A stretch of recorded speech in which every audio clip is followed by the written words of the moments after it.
Good morning. I'm First Alert 4 meteorologist Chance Scotch, and we're going to be tracking a warmer day, a little bit breezier. Highs eventually back towards the mid-70s, widespread. Going to be seeing winds gusting up to 25 miles per hour out of the south. Then into Thursday, mostly sunny skies. Could be seeing a stray shower or two, but the bulk of us remain dry. By Friday, increased chances of widespread showers, then a couple isolated chances of showers and storms Saturday, Sunday, with increased chances into early portions of next week. From the First Alert 4 Weather Center, I'm meteorologist Chance Scotch. Coffee? Check. Partisan hack talking points? Nope, not here. This is Mike Ferguson in the morning on NewsTalkSTL. Okay, a lot going on, and we're just halfway through the week, folks. Hang in there. We'll get there to the weekend. Obviously, what's happening in Iran, top of mind. We're going to keep you updated on that throughout the day. And what do you make of all of those election results all around the metro area?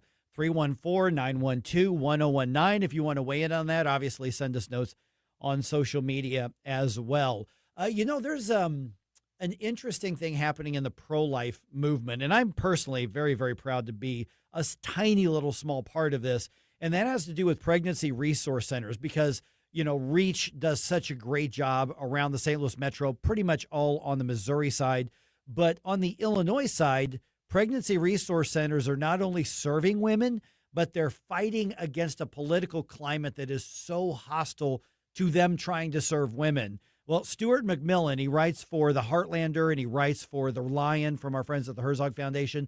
He stopped by the studio with us yesterday to kind of talk about an article that he wrote, which is based on one of those pregnancy resource centers saving lives in the face of all of that opposition in Illinois, right here in the metro area, just outside of St. Louis.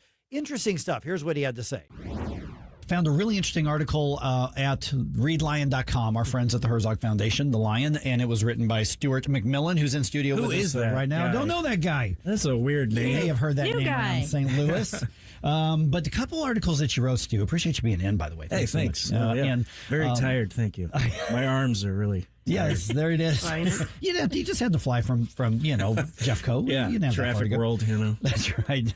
Okay, so one of those I thought was fascinating, and that was regarding the Pregnancy Resource Center, basically just outside the metro area on the Illinois side. Yeah, it's like 20 minutes from downtown St. Louis. Yeah, so we're thinking of pro-life, and we automatically think politics and laws and lawsuits and all that kind of stuff, and we forget oftentimes that pro-life also means the organizations that work face-to-face with the women in crisis. I mean, on the Missouri side, REACH does a phenomenal job.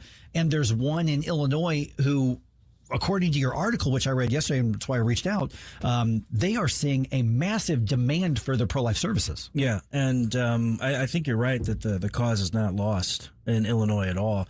I mean, you have groups like this that are opening their doors, and they're seeing a massive increase, 350% increase in the first 6 weeks of this new CEO that took over. It's called Beacon of Light. I met her at the pro-life rally, actually, in Illinois, at the State House. Yep. And there were thousands of people there, and it was well attended. There was one heckler. Of course. There was one heckler. Yeah. Just one, though. Just one, but very loud because they had a bullhorn. Went over and talked to her for a moment, and she had all kinds of interesting things to say. Very interesting. Very colorful, yeah. Oh, very, very colorful. But anyway, I got to talk to Brianna, X-Line with a Beacon of Light, and they have just seen this explosion in people interested in their services. And she's like, it's weird, but a lot of the women think they can get an abortion here. They show up thinking, this is the place where I go to have an abortion, and they're like, yeah, well, that's not that, but we can help you figure out how to, take care of your baby once it's born, and be a mother, and how to be a mother, and all of those things. And it's quite fascinating to see that happening. Just the complete, it's not a bait and switch. It's we haven't done anything. It's not like we're advertising out there saying, come get an abortion here, and people show up and they don't. It's just that people might be confused about the laws of Missouri a little bit. People might be confused about what they can do in Illinois as far as abortion's concerned. And, she said we're kind of taking advantage of that right now. But really just put it on to the Lord. Just say, it's the Lord sending these people to us because they're in crisis. They need this. And I will say that the pregnancy centers, the resource pregnancy centers in St. Louis and all around the whole area, they are on the front lines of the pro-life movement. 100% agree. I mean, there's no doubt about that in my mind. Yeah. And so, what kind of resources and services does Beacon of Light and other organizations like them offer? Yeah, I wish my wife was here because she works at a pregnancy resource center. Oh, wow. I should have just brought her with me, but next time she's got to be at the pregnancy resource center. Yeah. So that's another thing. But yeah,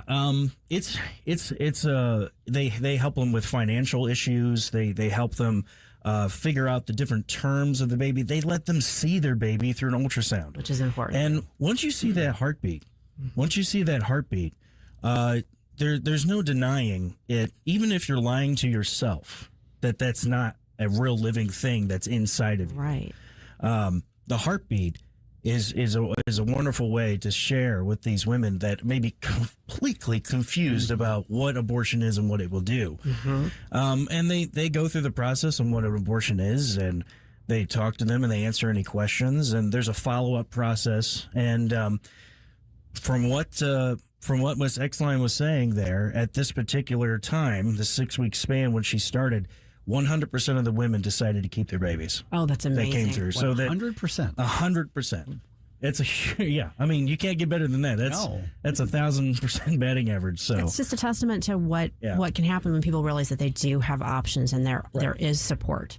Yeah, because Illinois has crafted, the lawmakers, the governor, the assembly, they have gone out of their way to literally try to become a tourist destination for abortions. At one point, they probably still have it. Planned Parenthood, of course, they've got the big Fairview Heights butchery. I drive past it all the time going to and from my baseball games.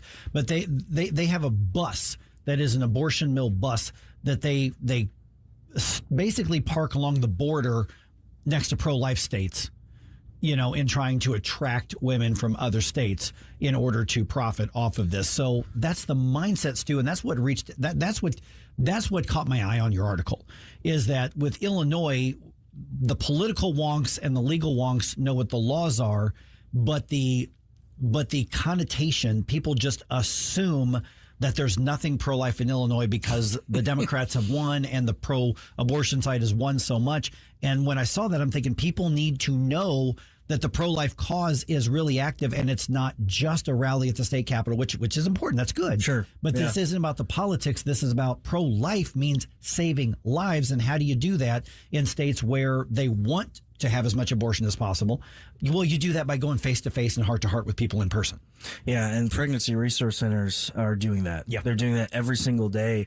And it's not just the abortion issue that they're dealing with, whether they're going to kill their child or not. It's with everyday issues, whatever that may be, relationship issues. They help them through, almost like a counseling service.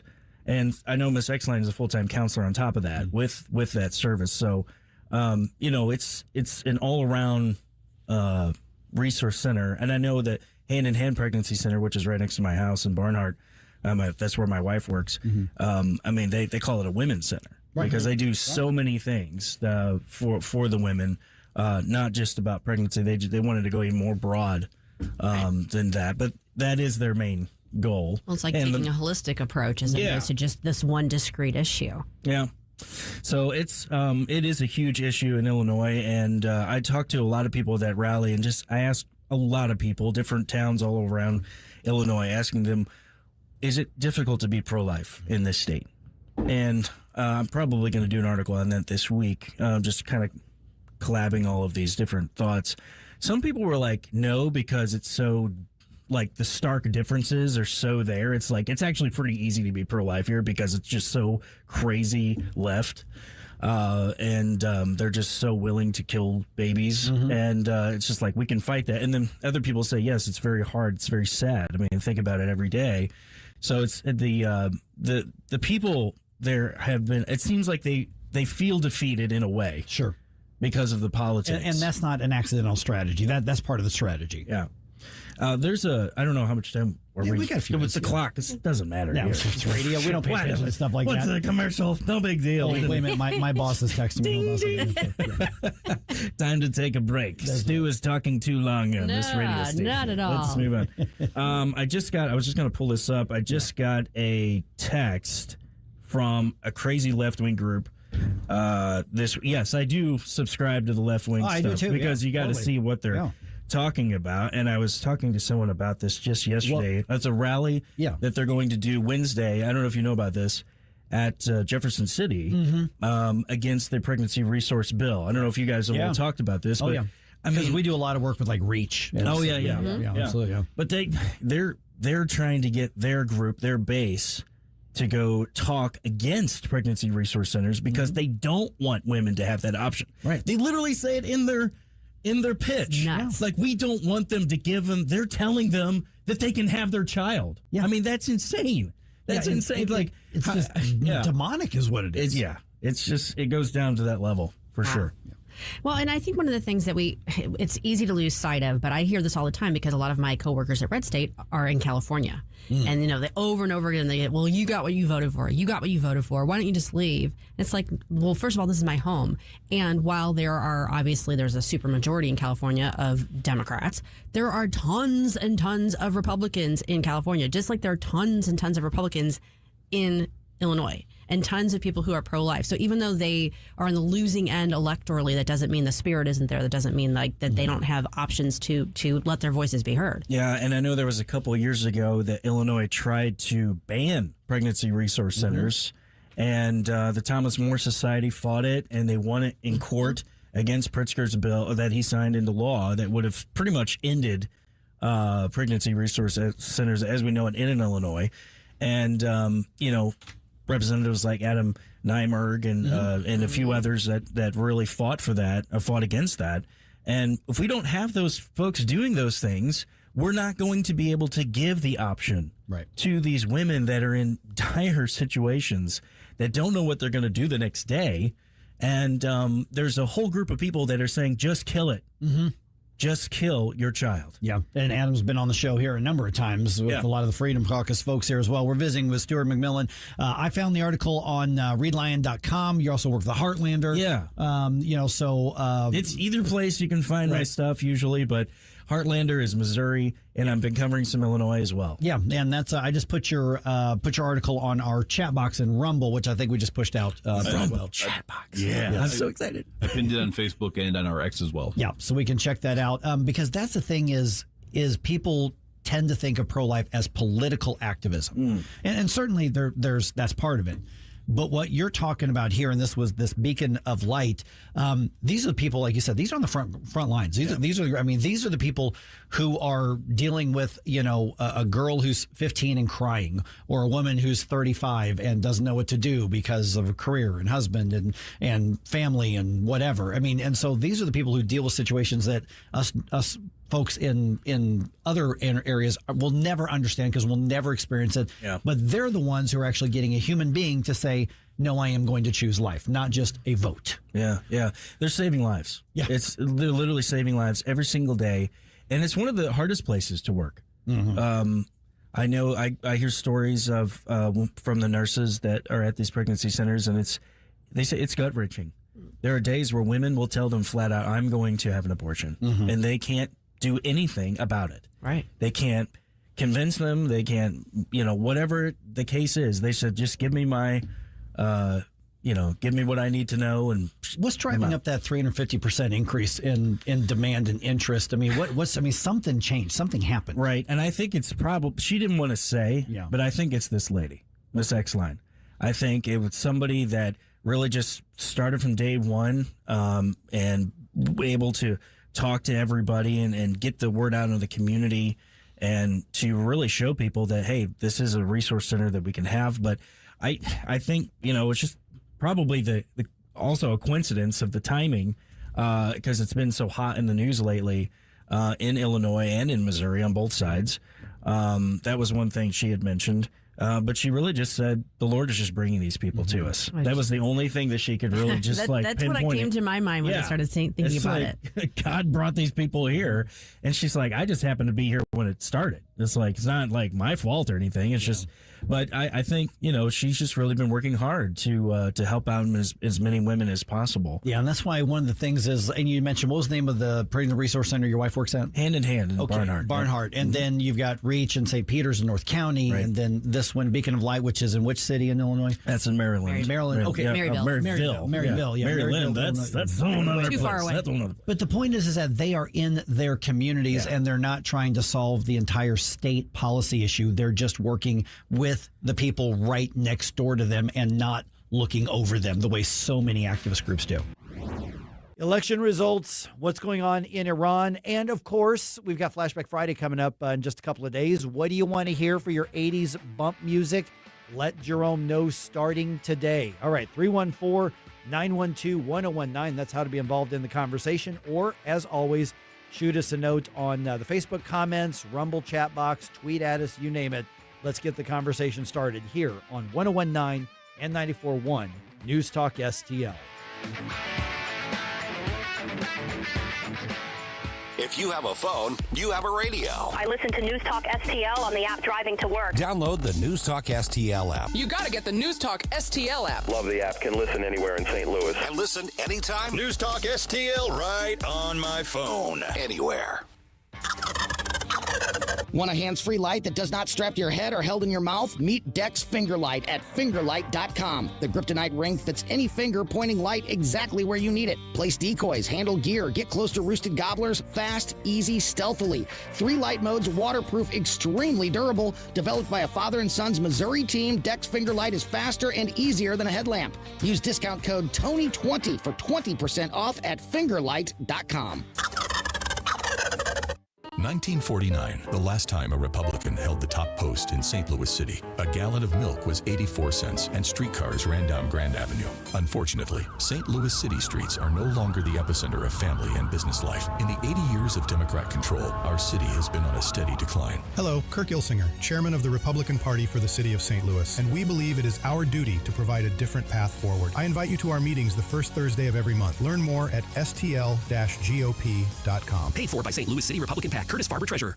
Dreaming about a vacation but not sure where to start? Should you book that all-inclusive resort or a cruise? Which destination? What cruise line? And how do you know you're getting the best value? That's where Magic Expeditions comes in. We're your St. Louis local travel experts, helping you choose the vacation that fits.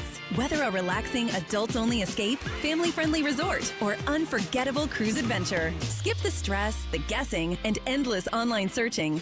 Visit MagicExpeditions.com. That's MagicExpeditions.com.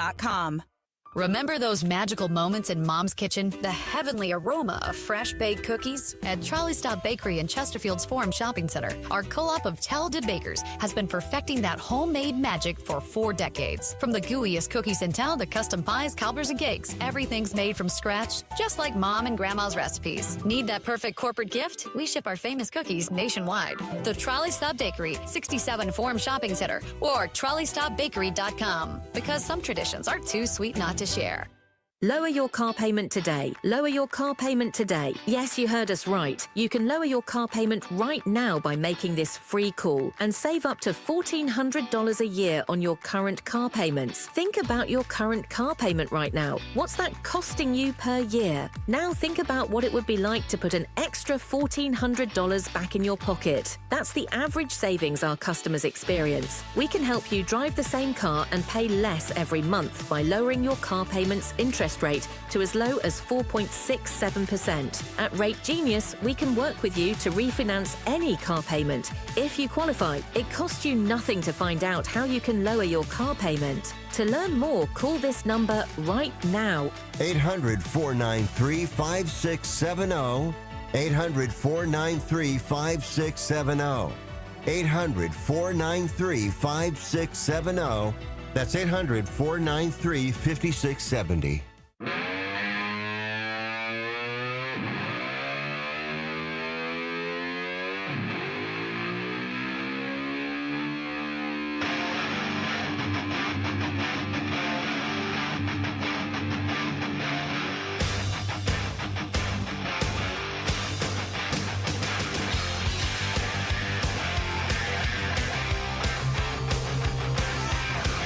Get up up, St. Louis? It's Mike Ferguson in the morning.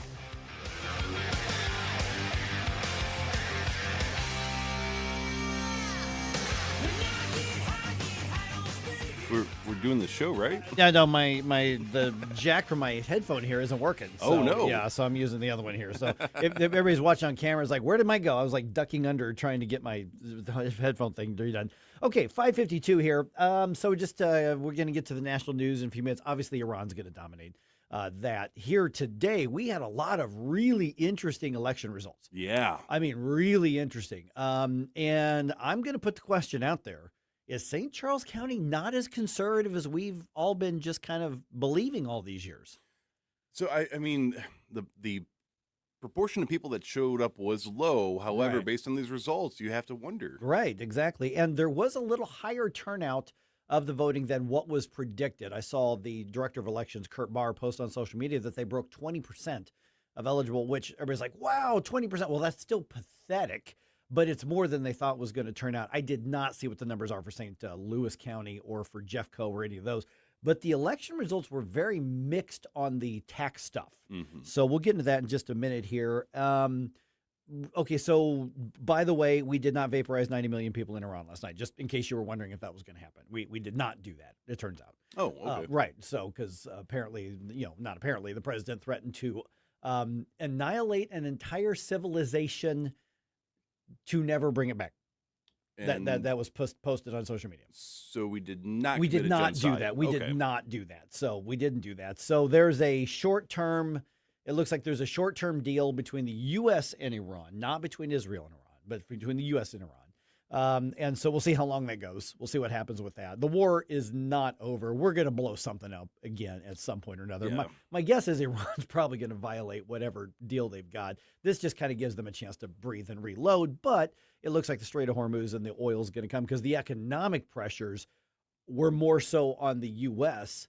Than on Iran. But the military, obviously, Iran's been devastated. So they're like essentially like economic stuff, whatever. We got an entire nation in rubble here at this point. So they're getting their butts kicked. They're still not accepting that they have lost.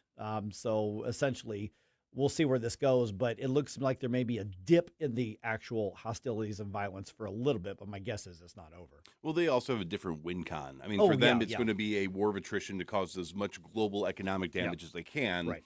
And so far, I mean, not that I want to give Iran credit, but to their credit, they've been very good about basically disrupting the global supply chain. But you also have Gulf allies and you have our European allies that are being affected with what is essentially amounting to a energy crisis. So it probably would make the most sense to say, look, we'll stop blowing everything up if you just kind of cool it and let some stuff get through the strait. Yep. All right. So we'll have an update for you in the national news here in just a moment. First of all, what the heck went on straight up on Rumble? What did you do? They're suggesting a theme for Flashback Friday, songs that Mike won't like. Oh, I like that. Oh, come on. I love it. I know what the theme's going to be this week. Jeez, you guys. What did I do to you? All right, just saying here. By the way, I put this on Twitter yesterday. I went and voted at Richmond Heights, which is a very, very, very deep blue part of St. Louis County. I mean, it's about as deep blue as you're going to get. Basically, the closer to the city you are, the more blue it is. Yeah. You go out to West County, more red, which, by the way, our friend AJ Mole, he won his seat he won a seat on the Chesterfield City Council yesterday. So congratulations. AJ, congratulations on that. So he just ran a very good, shaking hands, meeting people kind of campaign. He just ran a good, solid campaign on a shoestring budget. So good on him. I'm for that. Okay, so I go to vote. I voted at the VFW there on Big Bend in Richmond Heights. And I'm walking in. I happened to have my NewsTalkSTL pullover yesterday. There were poll workers everywhere pushing all the left-wing stuff and tax increases. It was funny because you want to know how to get them to leave you alone? We're a NewsTalkSTL thing, and they're like, yeah, we're not going to bother with this guy. And so they parted ways like I was Moses at the Red Sea. It was so funny.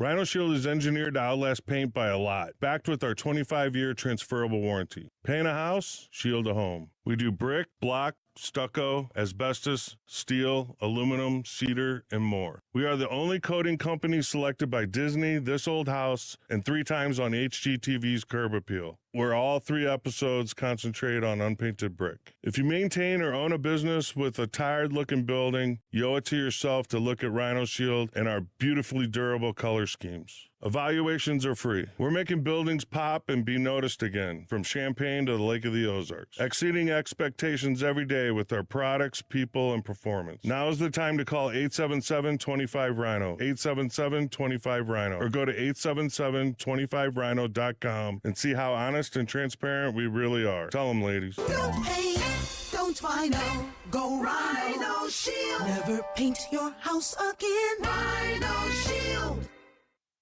Now, the Free Market Minute, brought to you by the Hammond Institute for Free Enterprise at Lindenwood University. Hi, it's Mike Ferguson from The Morning Show, and I'm here with Dr. Grant Black. And Grant, capitalism, that is increasingly under attack. But why is a free market system so important? The simple answer, society is much better off because of free markets. Free markets allow individuals and business owners to freely choose what to consume, how to save, where to live and do business, what to produce, and how to protect our valuable resources, and so much more. And this can all happen without requiring heavy government interference. In a nutshell, free markets empower people to live their lives the way they choose. And this makes all our lives better. The John W. Hammond Institute for Free Enterprise at Lindenwood University fosters and examines market-oriented approaches to economic and social issues. To learn more, visit hammondinstitute.org. People ask all the time, who the heck is Low Cost Airlines? Well, we're not just one airline. When you're talking to us, you're talking to everyone. We are the discount supermarket for all airline tickets. Plus, we have all the airlines and always have the best prices. American, Delta, United, plus all the specialized international airlines and a lot more. And we make it easy. We guarantee you'll talk to a live human in 60 seconds. You can have the rate you need and have your trip booked in 5 minutes. Now, how cool is that? And remember, when you're talking to us, it's like talking to every single airline available with one fast phone call. All you need to do is call and find the best prices to fly wherever it is you want to go. So are you ready? Call Low Cost Airlines right now. 800-515-2397. 800-515-2397. 800-515-2397. That's 800-515-2397. KLDY HD3 Clayton, K270BW Bellefonte, KNBS Bowling Green. This is News Talk STL at 1019, 94.1, and always streaming at NewsTalkSTL.com. Breaking news this hour from Town Hall. I'm Rich Thomason. A big day for world peace. The words of President Trump now that Iran has agreed to a 2-week ceasefire and negotiations over a longer-term peace proposal drafted by Tehran. Ahead of a Tuesday night deadline, the president announced he was suspending military strikes on Iran for 2 weeks if Iran agreed to a ceasefire and the immediate reopening of the Strait of Hormuz. Iran's Supreme National Security Council said it has accepted the 2-week ceasefire. The president also said Iran has proposed a workable 10-point peace plan that could help end the war. Earlier in the day, Donald Trump threatened to kill Iran's whole civilization in a chilling statement by an American president.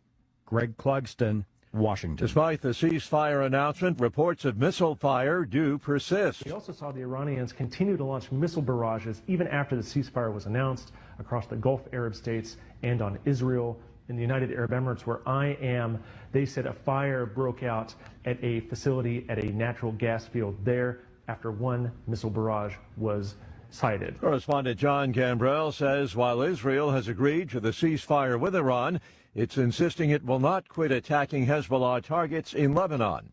The ceasefire has fired up Wall Street, with futures sharply higher this morning.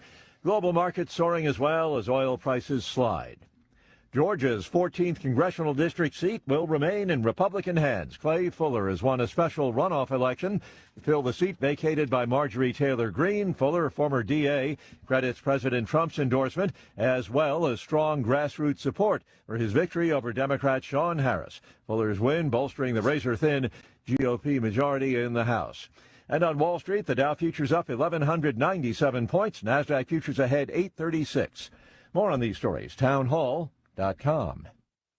If your investments are in a 401k or an IRA, then listen carefully. You spent 30, maybe 40 years building your retirement. The question is, are you about to watch it take a hit you can't recover from? Military escalation in Iran, tariffs in legal chaos, the U.S. dollar under pressure it hasn't seen in years. History is clear. When this much uncertainty hits at once, the investors who moved into gold and silver first came out ahead. Right now, Advantage Gold is offering a free gold investment kit and a free copy of economist Ken Rogoff's powerful new book, Our Dollar, Your Problem. Call Advantage Gold now at 800-900-8000. Thousands of Americans have already rolled over a portion of their 401k or IRA into physical gold and silver, completely tax and penalty free through Advantage Gold. Don't wait for the next surge to wish you had moved sooner. Results vary. Consult your financial advisor before investing. Call Advantage Gold at 800-900-8000. That's 800-900-8000.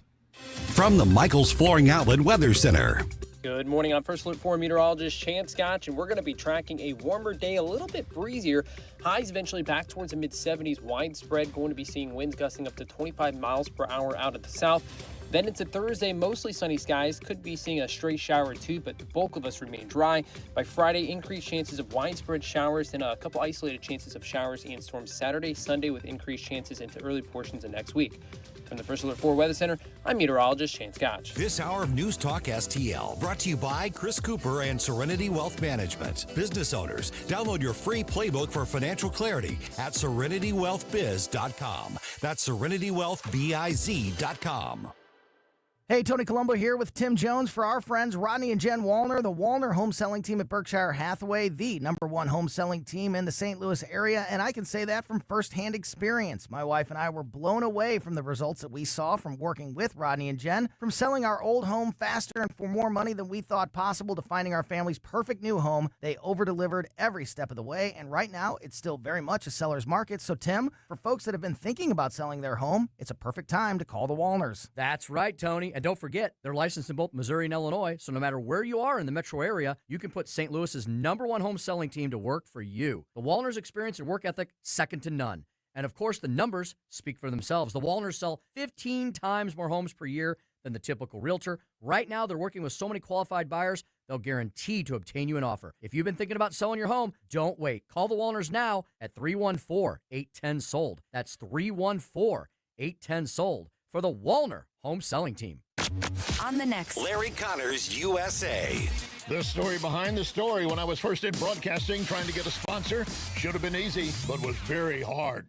Larry Connors, USA. Now, weeknights 6 until 8 on News Talk STL. Mike Ferguson. Boo! Relax, nerd. Susie Moore. And that would be a good time to respond with some applause. Get up! Get up! Can't you hear the alarm? Get up, St. Louis. That's a banana republic without the banana. Mike Ferguson in the morning on News Talk STL.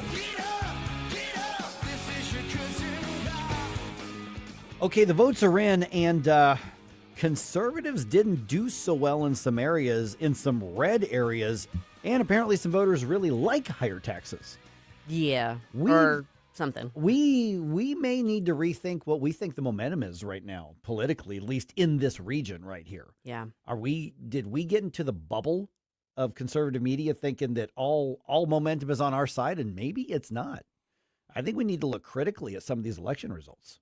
I think that's a good idea. Yep. Also, turns out, just in case you were following this, the president did not kill a whole civilization never to be brought back again. That did not happen last night. Right. So there are 90 million people still alive in Iran. It might not go a little easier. Right. Yeah. That's after, of course, threatening on social media to vaporize 90 million people. And the Cards and the Blues and the Battlehawks all played last night. We got one win out of the 3 games in St. Louis. Tell you which one here in just a minute. All right. 6:06 right now. Let's go ahead and get going with the news dump. The Morning News Dump. Are you joking? Is this a joke? Listen, folks. The Morning News Dump. All right. Around the metro, voters had mixed feelings on the tax issues on the ballot. This was kind of like bipolar voting throughout the St. Louis metro. I have a theory area. about that. Yeah. Property tax freeze proposals passed in Jefferson and Franklin counties. So their property taxes going to be locked in. That's going to make them probably more attractive to people who are looking at places to buy long-term and permanent homes. St. Charles County voters, though, rejected the idea, so basically assuring future property tax increases for everybody who's not already covered by the senior property tax freeze. Right.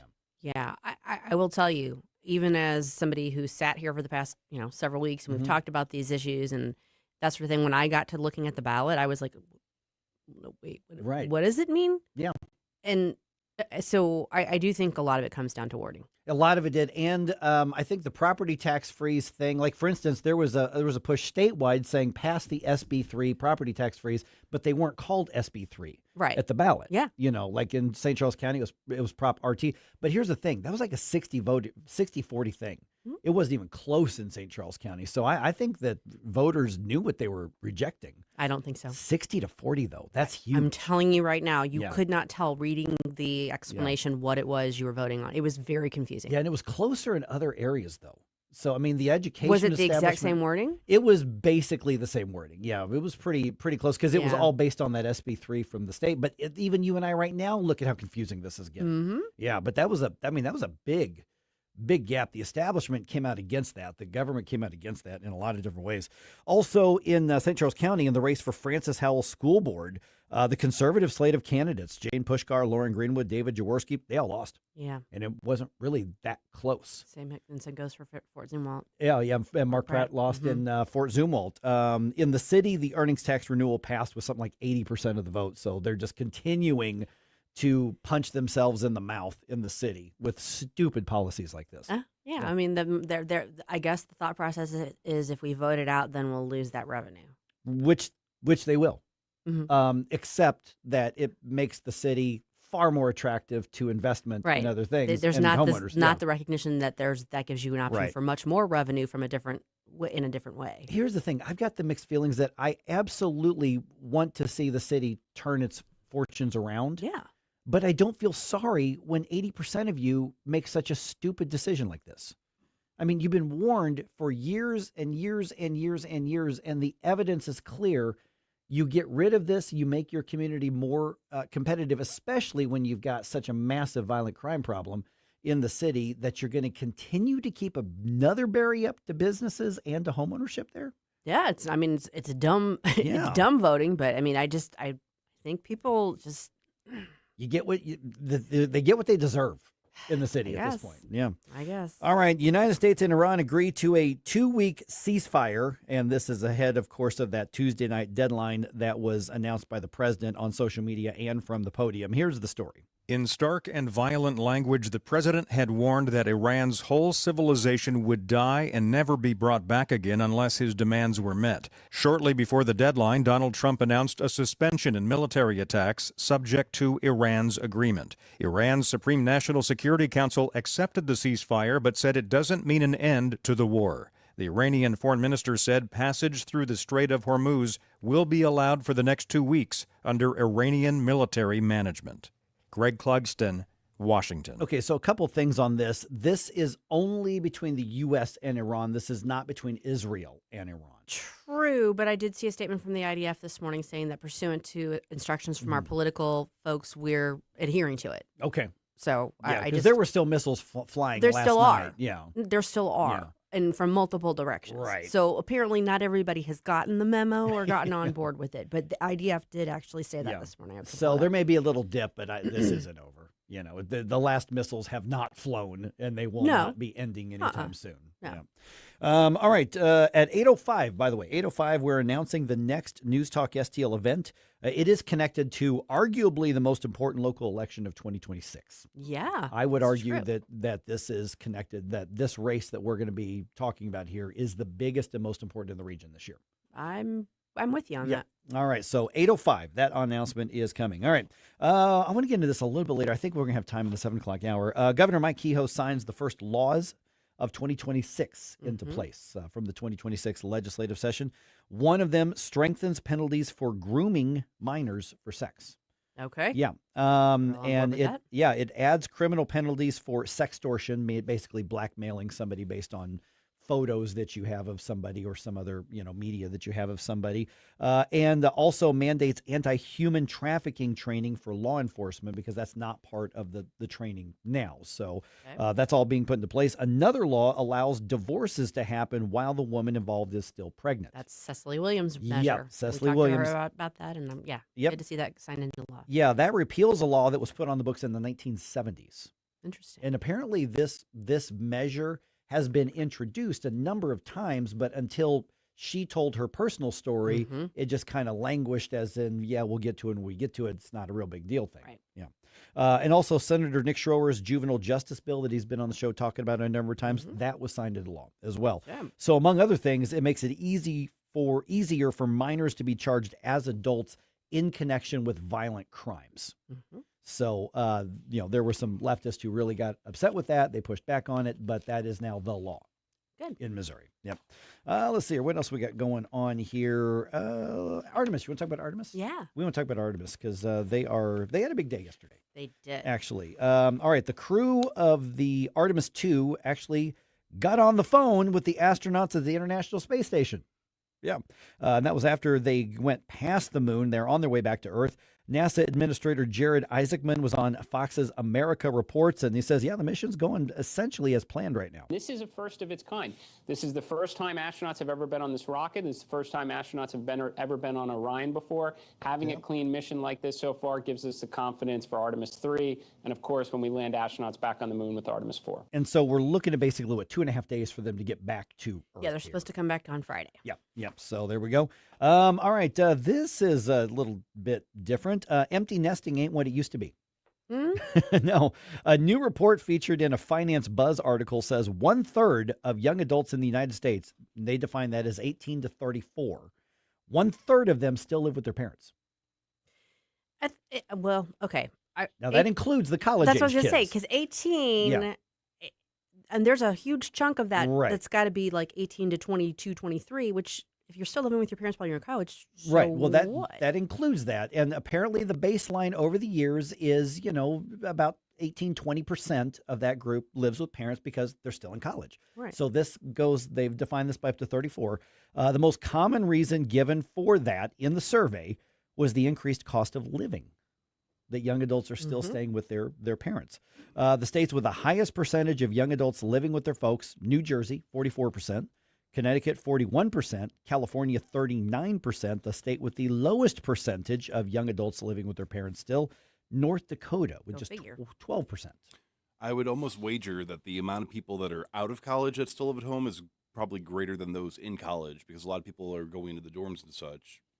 Yeah, I'm assuming that I'm like, does that count if a kid lives on campus but then they're home? Yes. I think it's like their permanent address. Right. Yeah, but that's always been factored in. Right. So that's what I guess what I'm saying is for this to really be an indicative of anything big, I think it should cut off at like 22 or 23.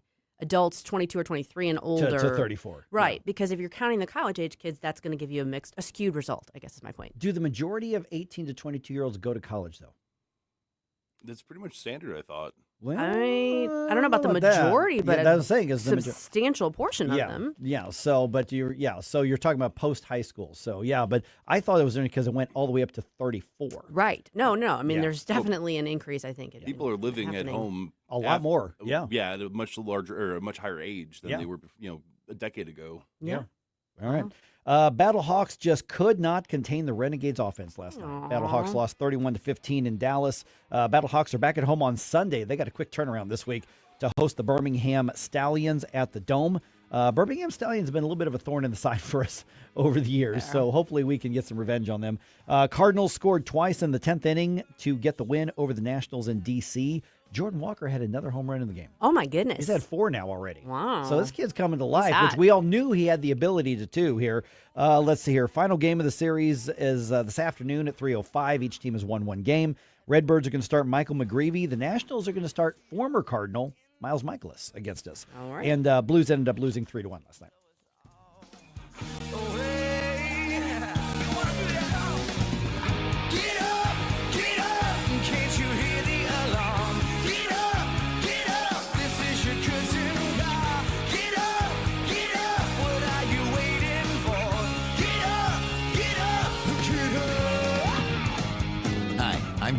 Alan Link, owner of the Dental Link.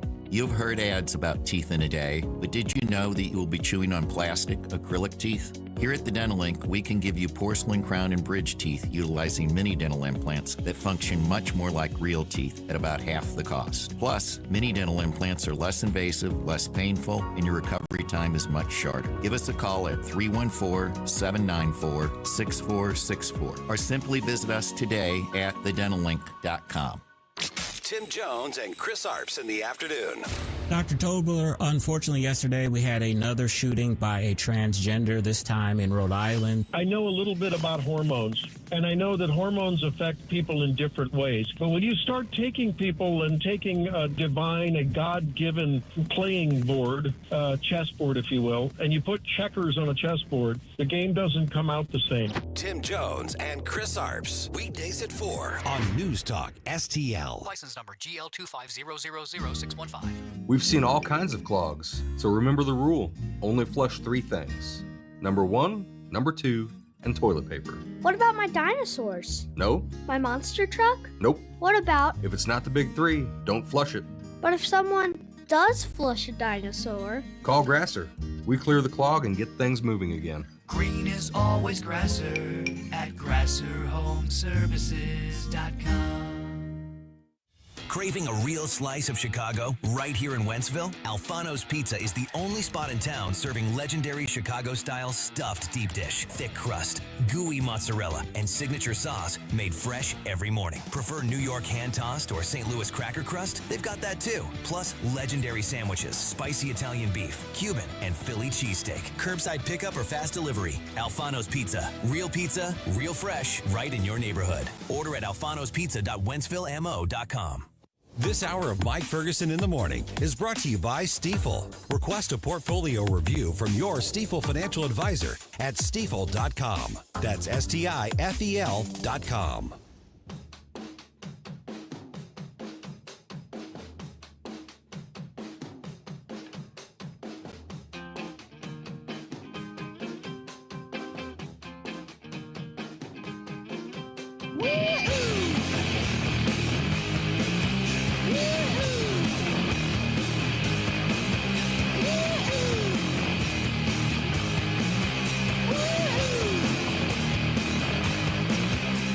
Hey guys, Billy Crow here from Jeffco Patriot Radio. Hope you had enough time to freshen up your coffee, because now we're back with Mike Ferguson in the morning. All right. Not many people are going to say this in the region here. Maybe St. Charles County is not as conservative as we want to believe. Well, I think that's a fair question to ask. I am asking the question. What do you think on this? Okay, let's start with the school board races here. Francis Howell School District voters, I mean, it was pretty solid. It was pretty clear what just happened. The conservatives were rejected. The farther left candidates were added. The Francis Howell School District is now solidly in the hands of essentially education establishment leftists. Right. So, you know, the campaign running on, we're going to keep pornography away from your children from the school libraries. We're not going to have the school district hiding these things from the parent. That lost. Mm-hmm. And, you know, we're going to have, you know, financial accountability. That lost. We're going to make sure the parents, that lost in the Francis Howell School Board elections. I mean, the establishment was out full force to keep conservatives off the board, and the establishment won and the conservatives lost in St. Charles County. Yeah, I confess that I didn't dig in and follow what the messaging was from the establishment. Yeah. Was it just, don't listen to them, they're, you know, far right-wing zealots, or was it, here's what we're going to do? It was a combination of both. It was a little bit of both on that, and it was, we're going to support our public schools. You know, we're going to, you know, that sort of stuff. But it was, these crazy right-wing zealots was part of it, and especially, of course, media. The coverage of the media was absolutely not unbiased journalism. We're used to that. And, you know, the reality is that, you know, Jane is a lightning rod because Jane stands for stuff. Oh, you know, yeah. Because Jane takes a strong, clear, unambiguous stand, and you either like her or you don't. And, of course, we like her.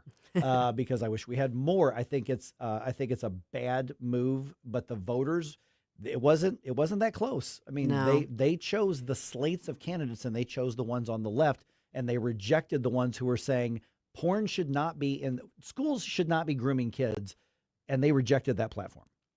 I feel like there's just such a stranglehold that the education establishment has on, the electoral process. And I mean, we see it across the country. The teachers unions, there's a very, very strong, I don't know if it's just, like I said, it's like a stranglehold that they have over I think people's impressions of school board and the public school system. And I don't know how you bust through that unless you have like a big controversy. Yeah, like Chicago or something like that. With Well, the teachers unions up there. Yeah, or like some specific incident that people like rally around. Like think about Loudoun County in Right. Virginia, and that Glenn Youngkin kind of got swept into office in Virginia on this issue about protecting kids from the trans ideology, that sort of thing. And it got to be like kind of a critical mass where there was enough sentiment to push back. In general, I think unless you have something like acute like that, people aren't necessarily motivated. They're like, you know what? These are the pro school people. It's public school. I don't know. I'm not trying to excuse. I'm just trying to come up with my understanding of why this happens. Yeah, and you also, the reality is that I think that some of the things on public schools is that the teachers unions, who I think are some of the biggest villains in all of our body politic right now, and people want to say, well, just separate out the unions from the teachers. Don't support the teachers, just don't support the unions. The teachers are the unions. They're the ones who elect the radicals. They're the ones who fund it. So the idea, and I've heard this in every market I've been in, because people are scared to oppose teachers, when teachers are the ones delivering the grooming in the classrooms. They're the ones actually doing it at the behest of the union. They're the ones who elect and fund the activism. So even if there's a few teachers here and there, and I'm sure there are, who are like, I just really don't like this, I'm conservative, I wish we didn't do that, but they won't speak out against it. They don't, for the most part, they don't do it. To keep their jobs. Well, right. So, they've made a decision. Do I want to be principled or do I want to be practical? And they fund the things that they privately will say they're not for. So I don't have any problem saying, listen, public school teachers, unless you're actively speaking out and trying to preserve what's good and right, you're part of the problem. And I am not going to separate out the teacher in the classroom from the union thugs that are running it. That's why I am not a pro public school person at all. I have no problem saying I think public schools right now are a detriment to our communities and society, not just because they do a terrible job of educating on average, but because they have decided to become cultural warriors on the side of Marxism. I mean, that this is an establishment that has been captured by the far left, and that, for instance, we're about to talk in the 7 o'clock hour of a new law that says you're not allowed to, we've now defined grooming of children. Grooming was not illegal in Missouri before because it was never defined. Wasn't defined, right. Right. Now, the act of abuse was obviously criminal. But by that definition, I'll ask the question later, I'm like, okay, well, then is a bunch of the stuff that the public schools promote and do in that grooming? They're never going to be prosecuted for it because because the media and the left and too many churches and all these things, they think there's something virtuous about public schools. That's why they attack private schools all the time and school choice. Yeah, I mean, I don't know how you bust through that mentality. I don't know that we do. Yeah. I think we're just loyal opposition for a long time, Well, right. And I don't have any easy answers to that, but it is kind of interesting that both in Fort Zumwalt and Francis Howell, the conservative candidates lost, and it's frustrating. Doesn't really inspire me to ever want to run for school board, but yeah. And then we had some other races that were super close. Oh my goodness! Did you see the race in St. Charles City, not County City, city council race that was Ward 1? As of right now, the difference between Chris Kyle and Bill Otto, 572 to 571. It really is one vote. Literally one vote. So we've been here going, your vote matters more in an April election. And there were a few others of those. I know you were looking through some of those this morning, Jerome. Yeah, some in St. Charles, there were a couple of precincts where it came down to 3 or 4 people. Yeah. That's how it was. There was one area where it was 13 for yes, 10 for no. I mean, that's how close it was. I mean, I've talked to Bill Otto. Bill Otto is the one who used to be in the legislature, I think. I think that's right. There was an Otto. I don't know if it was him or not. But I don't, I don't really have a dog in that race. I don't know either of the candidates. But can you imagine if somebody's like, oh, yeah, we're big fans of Bill Otto. We want to get him elected. And the husband and the wife forgot to show up or they got too busy. Guess what? Now, I'm sure they're going to go back and they're like, race that close. They're going to hand count everything and they're going to redo it just to make sure that's not certified. Oh, absolutely. But one vote difference in that race of over 1,000, over 1,100 votes, one vote difference. That's amazing. Can I tell you why I almost didn't vote? Okay. Because I go back and Is it because you're a woman and you couldn't get the documentation? Yeah, okay. Totally, like I forgot how to do it. Yeah. No, that's not it. I look at my little notification about where my new polling place is because it keeps jumping around. It's never the same place. And so I'm like, okay, so I get in my car and I plug in the GPS and I go driving and I'm like, there's nothing here. What? And then I plugged in the name of the place and it still took me on this weird circuitous route. And I'm like, what the heck? I almost drove over to the old polling place just to see if there was like one there and see if they could. And I drove back along, and then I tucked back in this office park. I saw one banner that said vote. And so then I finally drove in, and it was, it was a pretty full lot. People were there voting. But the GPS almost kept me from voting. So I blame George Soros. Of course. But I did finally manage, even though I'm a woman, I did finally manage to find the address and park and not hit any cars. and then I went in and there was, a ballot. But even, as I was saying, even having discussed the issues, when I was looking at the language on the ballot, I was like, okay, I know what I want to vote, but I'm not sure if I didn't have any familiarity with this walking in here, if I would know that or have that instinct. Yeah, that's the thing is news, the news side of radio is a part of what people take in, and you've got to really want to be engaged and learn. So there's a lot of people who had hopefully our conversations like, oh, okay, now I understand what this means. I didn't understand. I don't think I figured it out until this weekend because it really was confusing as well. But majority people aren't seeking out, whether it's on the right or the left. I mean, no. If they're actually going to vote at all, right? Even then, it's kind of like, and they're going to show up and go, "What does this mean?" Right.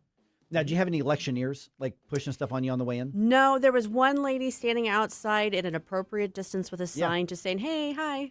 Right. Like that was it. I walked in, there were some petitioners before I got to the electioneers. Like, hey, would you sign this petition to preserve the right to for initiative petitions? I said, well, who's trying to take that right away? And he goes, well, this would just ensure it's a right. I'm like, it's a right now. And then he looked down and saw my NewsTalkSTL thing, and he goes, oh, well, you have a nice day. Yeah. And he backed away. away. Want to be challenged. Yeah. So nothing like that at my I think he didn't want to end up on the news. That's what that is. Maybe. Well, as we're going over how this election turned out the way it is, I have to wonder, does St. Charles County actually want higher property tax bills? Sure seems that way. Let's talk about those election results more at 6:35.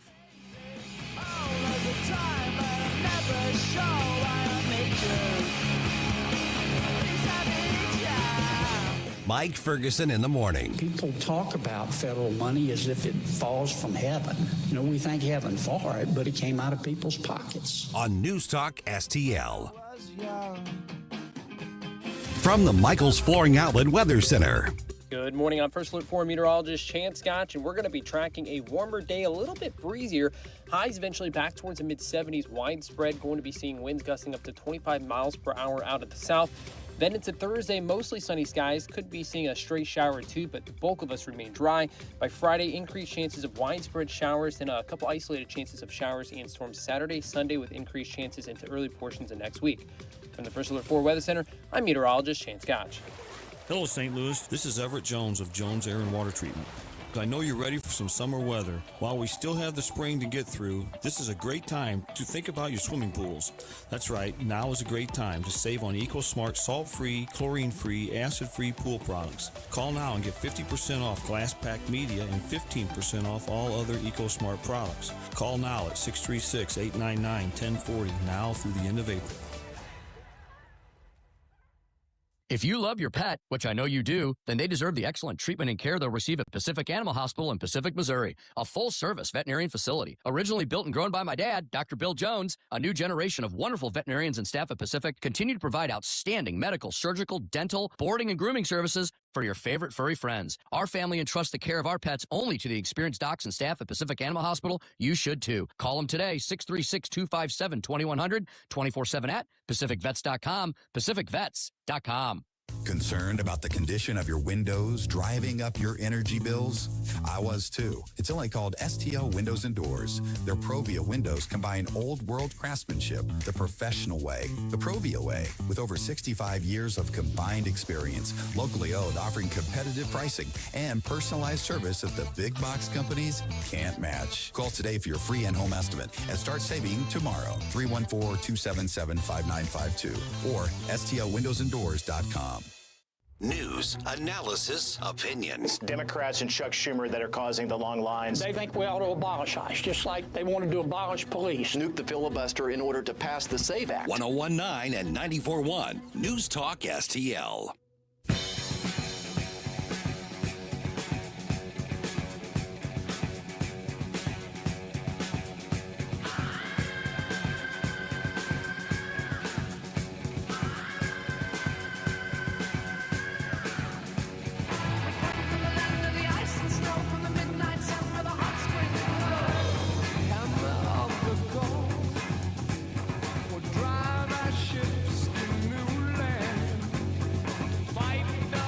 Bill O'Reilly here. Check out the O'Reilly Update this afternoon at 3:45.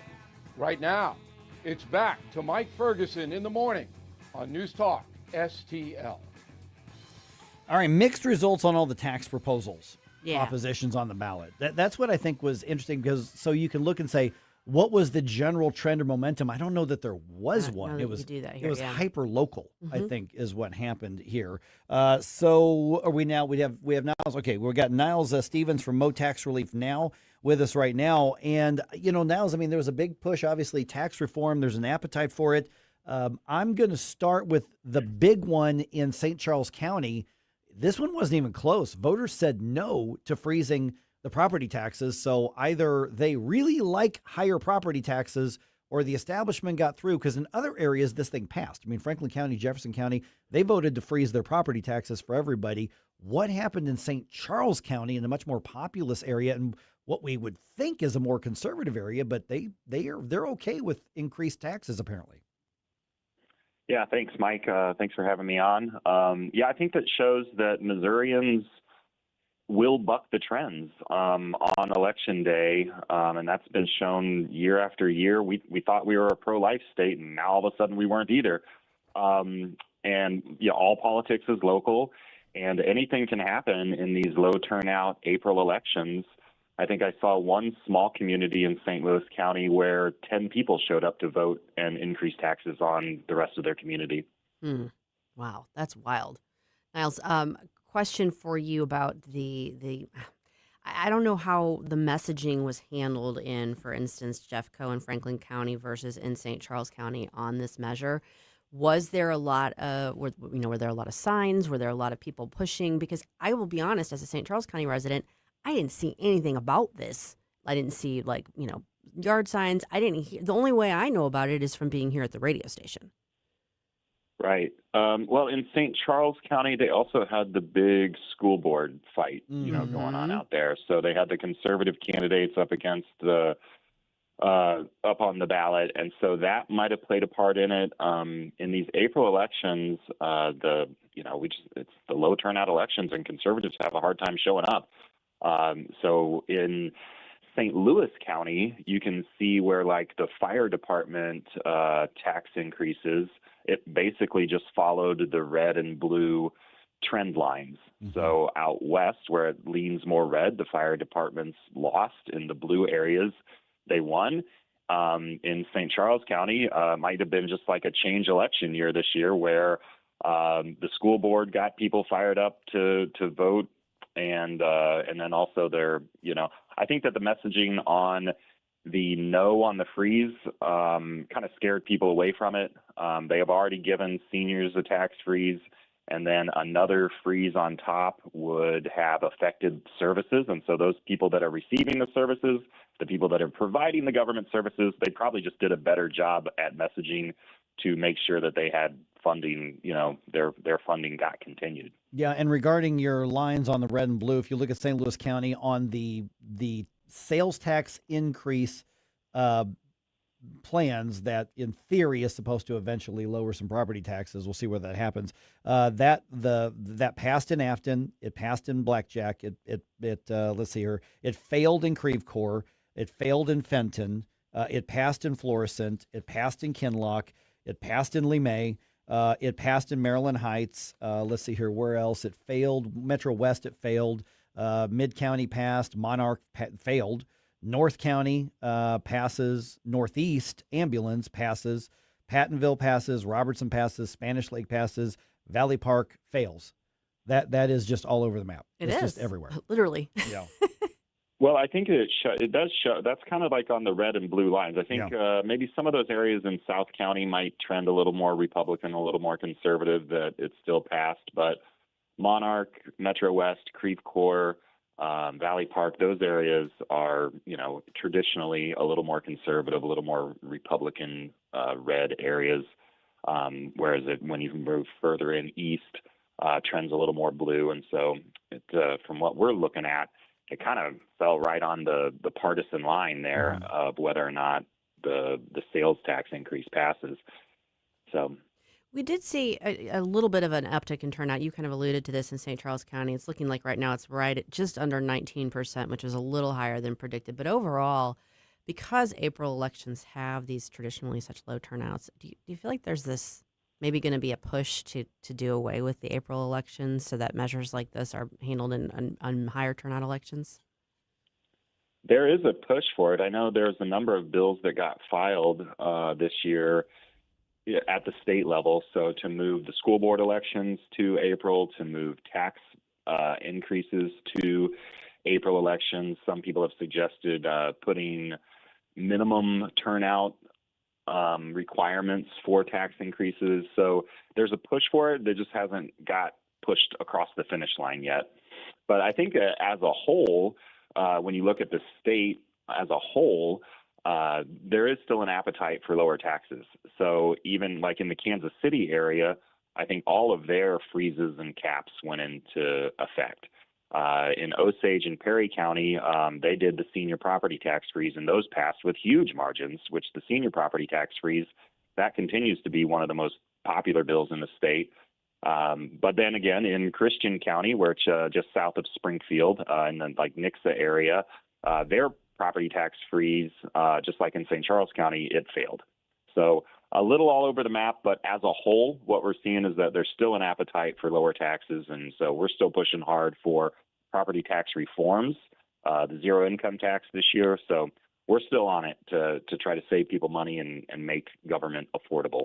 We are visiting with Niles Stevens for Mo Tax Relief now. And of course, to that end, Jefferson County and Franklin County, the property tax freeze passed in those areas. So there were far more, I think it was on the ballot, 97 counties, I think it was something like that. It passed far more than it failed. So is there momentum regarding future tax reform, whether it's property tax or the income tax? Because this round of elections, I've got to think that the establishments, that they really looked at this as the first battleground, because the left has made it very, very clear they want to preserve the ability to raise taxes. They want more of your money. And so a lot of areas in the state, voters have said we've had enough. St. Charles County is one of the most populous, most influential parts of the state, and they said no, and it's ostensibly a red area. So does this affect the momentum behind the debates over taxes in Missouri at all? I don't think that it affects the momentum. I think that there's still an appetite for lower taxes.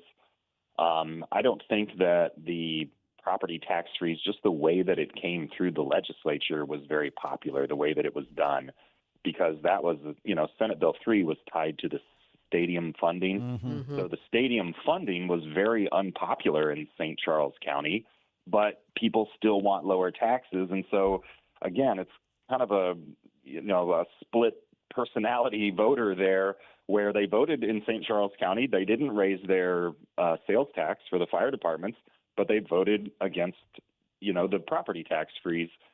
So Senate Bill 3 in general, I don't think was very popular, but people still want lower taxes. And I think that when you look across Missouri, what you see the macro level for the whole state, people still want lower taxes. They still feel like we can do better when it comes to making Missouri a growth state. And in order to be a growth state, you have to have low taxes, low regulation, pro-business policies in place. I think we're still trying to figure out how to get there, and this election kind of shows that. Niles, one of the things I was mentioning earlier is I feel like a lot of this may come down to ballot language, messaging and ballot language. Because, I was familiar with the issues because we've covered them here on the station. But when I got in there and looked at the ballot language, as a conservative and someone who is sort of instinctively anti-tax, my initial reaction to like the sales tax propositions was to say no, because the wording there starts out by saying, do you want to raise sales tax by 1%? But then it explains, that there's that offset. I just wonder if there's a way, we can work on somehow improving or clarifying ballot language so people get the TLDR version of, what is the ultimate effect of this measure? Because I think that might be what throws some people off. I agree. Yes, the ballot language, I think it's purposely confusing in some cases. And then also the messaging from the taxing districts is usually confusing. So when they want more of your money, they purposely make it confusing. So that's why we did have a House bill that Ben Keithley had filed this year to try to clean up that language so that a taxing district can't say that it's a no increase shift or a no increase bond issue, things that are meant to deceive voters. We would like to get rid of those types of things to make it clear that, hey, this is the amount that your taxes will go up if you vote yes. This is the amount that they will go down if you vote no. And to try to make sure that the voters, when they walk into the polling place, because I've seen it yesterday, I was at the polls all day long at Wildwood City Council or Wildwood City Hall, and people would ask, hey, what ward are you in? And they don't know what ward they're in. They're not sure about who to vote for the library or for the St. Louis Community College Board. So a lot of people walk in there and they don't have a great idea about what they're voting on. So to clean up some of that language is very important. So I'm really hopeful that Ben's bill gets passed to make sure that it's super clear. This is the amount that your taxes will go up or down when you vote yes or no. And of course, we're going to be talking about that on April 30th. This is going to be the Road to Zero Income Tax Town Hall, and Niles and Dennis's team there at Mo Tax Relief Now, Americans for Prosperity Missouri, News Talk STL. We're all teaming up to bring you this April 30th. Senator Nick Schroer, State Representative Ben Keithley, going to be there talking about that very bill that Niles is talking about right now. So if you go to Americans for Prosperity's website, you can RSVP. It is a free event, but you do need to RSVP. So April 30th, I'm going to be there. Niles, I'm assuming you're going to be there as well, right? Oh, yeah, I'm going to be there. We're excited for this one. The zero income tax, HB 173, did pass through the Senate committee yesterday, and so it is still moving through the process at the state level. And the messaging is going to be important on that. The ballot language is going to be important on that because we want to get rid of the income tax and we want to quit taxing our labor, taxing our creativity. So that's a very important bill. Yeah, because and then at that point it goes to the voters at some point, assuming that it goes through the rest of the legislative session. So that means this income tax town hall on April 30th is going to be really, really important, including those who aren't sure or even disagree with us. Come on out, bring your questions. It's a town hall. Let's have the conversation. And Niles, you're actually hoping to have a little more direct say in these things starting next year. Yes, I am on the ballot. The filing just closed for the state level at the end of March. So I am on the ballot for House District 110. That was the seat where Justin Sparks was our state representative. It is an open seat this year, and I am really excited to get in there and start digging into the budgets, the numbers, the appropriations, the ballot language. So our campaign's going fantastic, and I met a lot of voters yesterday at the polling place, and really excited about working at the state level. All right, and we've already tagged you on social media. Do you have a campaign website up yet? NilesForMissouri.com. Easy enough. All right, we'll talk to you again soon. I'm sure I'll talk to you before the 30th, but I'll definitely see you on the 30th, Niles. Yeah, we'll see you then. Thanks, Mike. You got it. Thanks so much, Susie. Niles.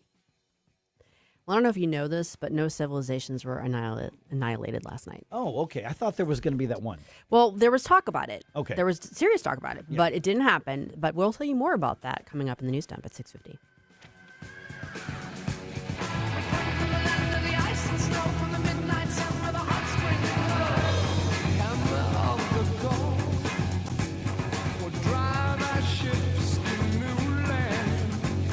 I really like all the things you're saying. News, analysis, opinion. Thank you very, very much. News Talk STL.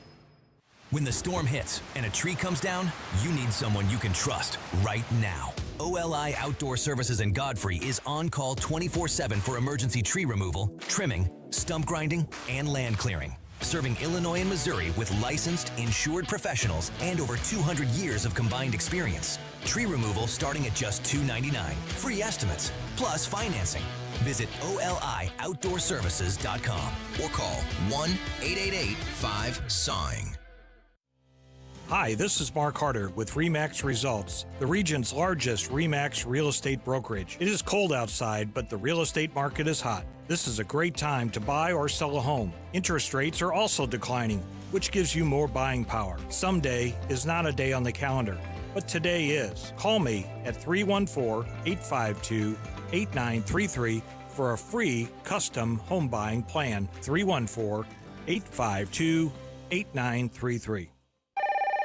I'm in my late 60s. My husband died a few years ago. He did all of our taxes. I sold a piece of property last year, and I forgot to claim the proceeds of the sale. Next thing I know, I got a letter from the IRS telling me that I owe over $50,000. Now I have a huge tax problem. I don't have that kind of money. I wish I knew who to call. If you sold property in the last calendar year or didn't claim all of your part-time or even retirement income, you could be in big trouble with the IRS. Call first before they send you a letter. If you've already got a letter, call. We'll help you file years of past tax returns and save you time and money. So call the tax doctor. The call is confidential and free. 800-240-4586. 800-240-4586. 800-240-4586. That's 800-240-4586. This hour of Mike Ferguson in the Morning is brought to you by Stifel. Request a portfolio review from your Stifel financial advisor at stifel.com. That's STIFEL.com.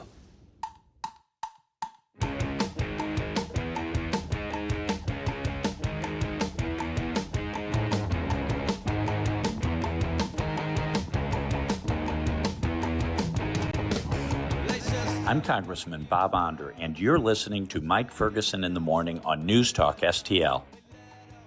All right, about a 5 or 6 on the Susie dance scale. Oh, she was grooving It's there. got the head bob going. Yeah. She had the arms going, too, for a minute. Oh, I missed the arms. Yep, there it is. All right, let's see here. Votes are in, and some conservatives did not do so well in a red area of the region here. So we'll get into that. As Susie was just saying a second ago, so it turns out that the president did not kill a whole civilization never to be brought back again after threatening on social media to vaporize 90 million people. And the Cards, Blues, and Battlehawks all played last night. Got the results for you here. All right, 6:50. Let's go and do another news dump here. Successful dump. Wake up, America. It all worked out. They got all the news. The morning news dump. All right, so we just talked about all of the tax votes on the issues, which were kind of all over the map throughout the metro area. Yeah. Very much a mishmash. The exact same question passes in several areas, fails in some other areas. 2 of the 3 big counties in the area that were voting on a property tax freeze, they passed it. St. Charles County does not. St. Louis County voters were not permitted to vote on that. That was part of the deal of the stadium funding thing. St. Louis County politicians, all Democrats, wanted to make sure that St. Louis County voters did not have the option to freeze property taxes because that's the way that they roll. That's how they roll. Yep. All right. Around the metro, those mixed feelings on the ballot here, but get this. In St. Charles County, in the race for the Francis Howell School Board, the conservative slate of candidates, we're talking about Jane Duker, Lauren Greenwood, and David Jaworski, they all lost. Jane Pushkar. David Jaworski. Yeah, Jane Pushkar. They all lost. And it was a pretty clear line between the winners and the losers. Yeah, that is concerning. I mean, I don't know a lot of Francis Howell parents, but I just feel like there's got to be, I don't know. There was an all-out assault by teachers' unions and the public school establishment and the media to demonize the conservatives who are running on a platform of we should not be giving pornography to school children and we shouldn't be grooming them and we should not be essentially making the schools indoctrination centers for left-wing thought. That's what was demonized. Yeah. And you know what? The leftist voters showed up. Well, and apparently that, at least this time around, that worked. So time to regroup and rethink. Yeah, that means the things. Francis Howell School District is now solidly, pretty much unanimously in the hands of the left. So it's been lost. It's been lost by the conservatives completely at this point. Yeah. All right. The United States and Iran agreed to a 2-week ceasefire-ish. It's sort of. It's a ceasefire in name. I don't know that it's completely in practice yet. No, I mean, you had to recognize that there was going to be some time for the information to filter down to, that sort of thing. But there is still, it's still going on. And of course, this is after the president gave his warning on social media, which I'll politely call it a warning. We'll get into the story here in a second. As of this morning, it appears that everybody besides the U.S. is still firing missiles in some capacity. Yeah. So. Well, here's what happened from Greg Clugston. In stark and violent language, the president had warned that Iran's whole civilization would die and never be brought back again unless his demands were met. Shortly before the deadline, Donald Trump announced a suspension in military attacks subject to Iran's agreement. Iran's Supreme National Security Council accepted the ceasefire but said it doesn't mean an end to the war. The Iranian foreign minister said passage through the Strait of Hormuz will be allowed for the next 2 weeks under Iranian military management. Greg Clugston, Washington. Let me go ahead and get to the spoiler part of this. The war's not over. There will be more stuff blown up. Yeah, I mean, it's happening. Yeah. Even as we speak. Literally as we speak. Yeah. I mean, like I was saying earlier, the IDF did say, in accordance with the directives from the political echelon, where the IDF has ceased fire in operation against Iran. But that was 3 hours ago, so I don't know what's happened since then. No, it'll change minute to minute. Okay, Justice Department announcing on Tuesday that it is creating a division to focus on public sector fraud nationwide. Acting Attorney General Todd Blanche stressing the importance of the new operations, the new division. With over $1 trillion at stake every single year, threatened by increasingly sophisticated and opportunistic fraudsters, the time for this comprehensive and coordinated approach is now. Assistant Attorney General Colin McDonald was confirmed by the Senate last month to lead the new division. This should be something that should not be controversial. Well, no, it shouldn't be at all. I mean, the fact that there's been this much going on and that nothing has really been done about it for all these years is just, it's a travesty. Right. Yep. All right. At 8:05, just a programming note, we are announcing the next News Talk STL event. Woohoo. And it is connected to what I would say is the most important local election in the St. Louis area of 2026. So 8:05, you can get that information here. All right. Boy, I tell you one thing, if there's anything that is actually uniting people right now, it's Artemis. Yeah. We're rooting. We're rooting for these astronauts. How can you not? I know. That's at least we've got that. So the crew, 4 astronauts aboard Artemis 2, actually got on the phone and connected, not the phone, but they connected with the horn. They got on the horn with the International Space Station. And by the way, they could talk clearly, and our phone system here sometimes our tin can and string doesn't quite work as well. Oh, my goodness. Okay, right after they passed the moon on their way back to Earth, they connected with the International Space Station for a short conversation. NASA Administrator Jared Isaacman joins Fox Fox's America Reports on an update on the mission. This is a first of its kind. This is the first time astronauts have ever been on this rocket. This is the first time astronauts have ever been on Orion before. Having a clean mission like this so far gives us the confidence for Artemis 3, and of course when we land astronauts back on the moon with Artemis 4. And Artemis 2 astronauts should be back to Earth on Friday. Yep. Boy, I wonder what time. Do we know what time they're supposed? I'm sure they know what time. I just didn't look it up. Yeah. I hope it's during the show. I want to carry it live. I'll look it up while we're talking. Okay, the Battlehawks came in with one of the top defenses in the league, but they just could not contain the UFL's top offense last night. Battlehawks lost 31-15 to the Renegades in Dallas in front of a massive crowd of 5,000 people. Jeez, they've got the number one offense, and nobody shows up to their games. Battlehawks will be back at the Dome this coming weekend on Sunday. There will be more people there. Yes, where 30+ thousand will be there to watch them play the Birmingham Stallions. Battlehawks are now 1-1. Splashdown is currently scheduled for 8:07 p.m. Eastern. Sorry, not during the show. All right. The Cardinals scored twice in the 10th inning to get the win over the Nationals in D.C. In the 7th inning, Jordan Walker. I've been saying for a couple years, this guy's got the potential. The team's just mismanaged him. Now he's coming to life. He's doing what we think we all knew he could do. Jordan Walker had another home run. That is his 4th home run already this season. Nathan Church also had a home run. That was in the 8th inning. Final game of the series is this afternoon at 3:05. It's one game apiece at this point. Redbirds have Michael McGreevy on the mound. The Nationals have former Cardinal Miles Michaelis and his 14 ERA.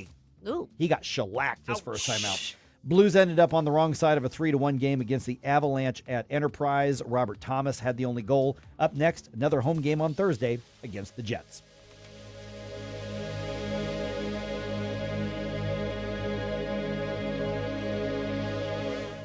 Hey, it's Vic Porcelli. We're sitting here with our great friend, Chris Cooper. Hi, Chris. What's going on, Vic? How are you? I hear you wrote another book. This one's an e-book. Is that right? The Business Owner's Playbook for Financial Clarity. So it is a great book for entrepreneurs. It's a very short guide. Give people, business owners, the ability to understand key questions that are important, such as succession planning, legacy planning, getting the IRS out of our pockets, right? Because do you like paying taxes? I do not. I don't think anybody likes paying taxes, right? That just makes sense. And then always talking about protection. And then the other thing from a business owner perspective, what is the biggest asset a business owner has? Probably their business itself, right? We need to make sure we understand what the value of that business is as well. So this new book, I'm sure, is incredibly expensive, right? How much? No, it's a free resource. Oh, it's free. We provide guidance, we provide education because we want to make sure people feel educated and understanding because sometimes you don't know what questions to ask, and we need to make sure we help arm people with information to ask the right question. Reach out to Chris and Stacy today at SerenityWealthNow.com. Investment advice offered through Fortis Capital Advisors, LLC. Game day comfort steps up to the plate Saturday, April 11th, when the Cardinals face the Boston Red Sox downtown. That night, fans can score a Cardinals dugout hoodie presented by Mercy, built for cool nights,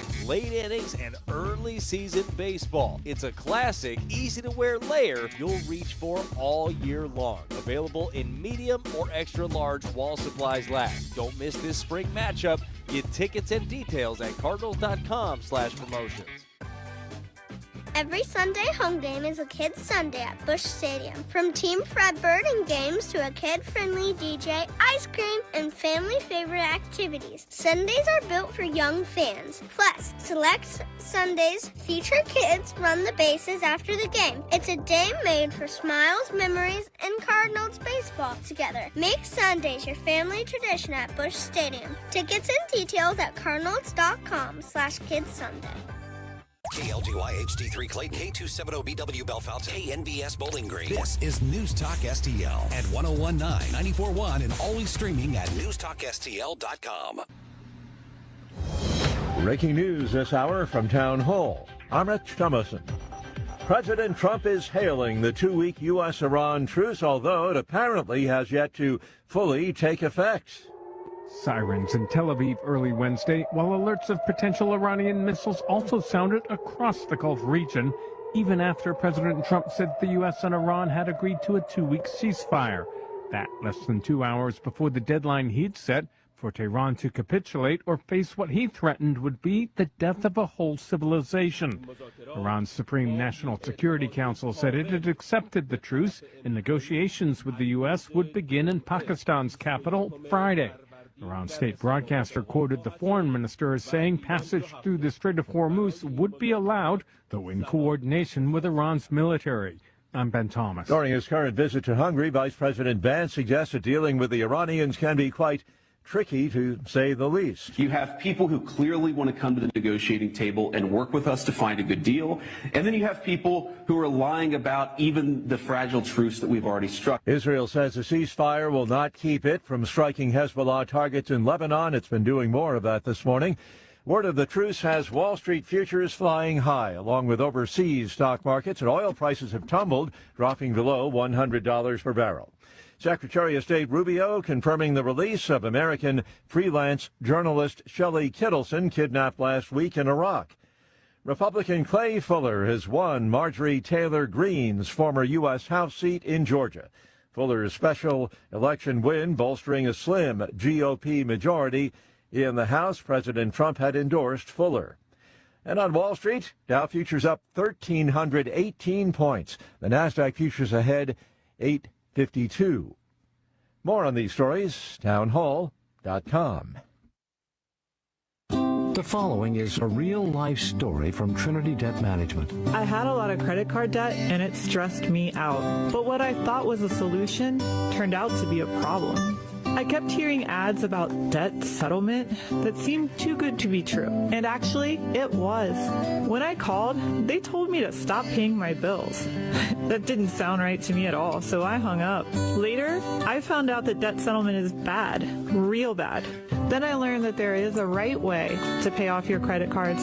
It's called a debt management program from the great team at Trinity. Trinity had a plan. In the end, I paid off my bills, I saved thousands, and I even improved my credit score. If credit card debt has you down, call Trinity at 1-800-990-6976. My name is Heather. Please forget debt settlement and remember Trinity Debt Management. 1-800-990-6976. From the Michaels Flooring Outlet Weather Center.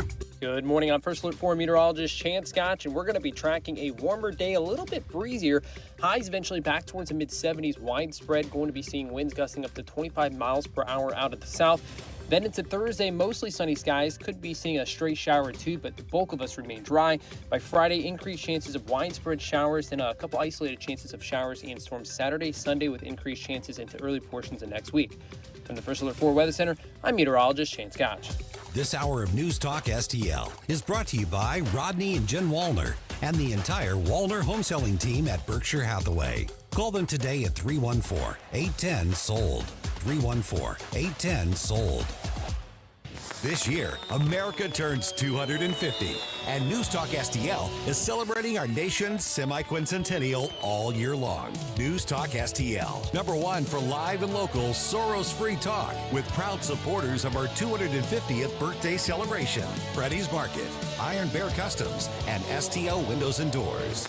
250 years strong, and we're just getting started. 101.9 and 94.1 News Talk STL.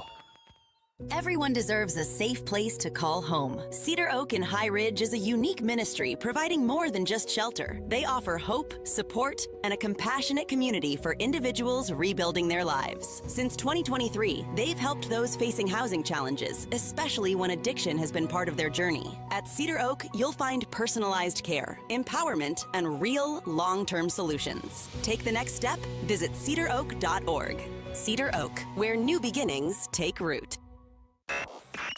Mike Ferguson. What is that private pile? Sir, jelly donut, sir! A jelly donut? Susie Moore. Mama don't like tattletales. Get up, St. Louis. So it's time to get out of bed. Pour yourself the greatest cup of Kofifi the world has ever seen. Rise up with one voice. Drain the swamp and take back our country. Today's the day we're going to do it, and it's time to do it right now, believe me. Mike Ferguson in the morning on News Talk STL.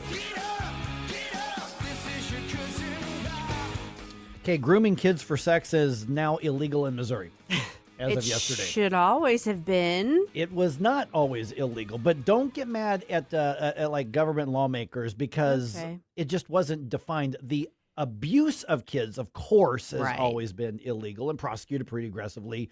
in Missouri. I'm sure there are many cases that need to be addressed that haven't.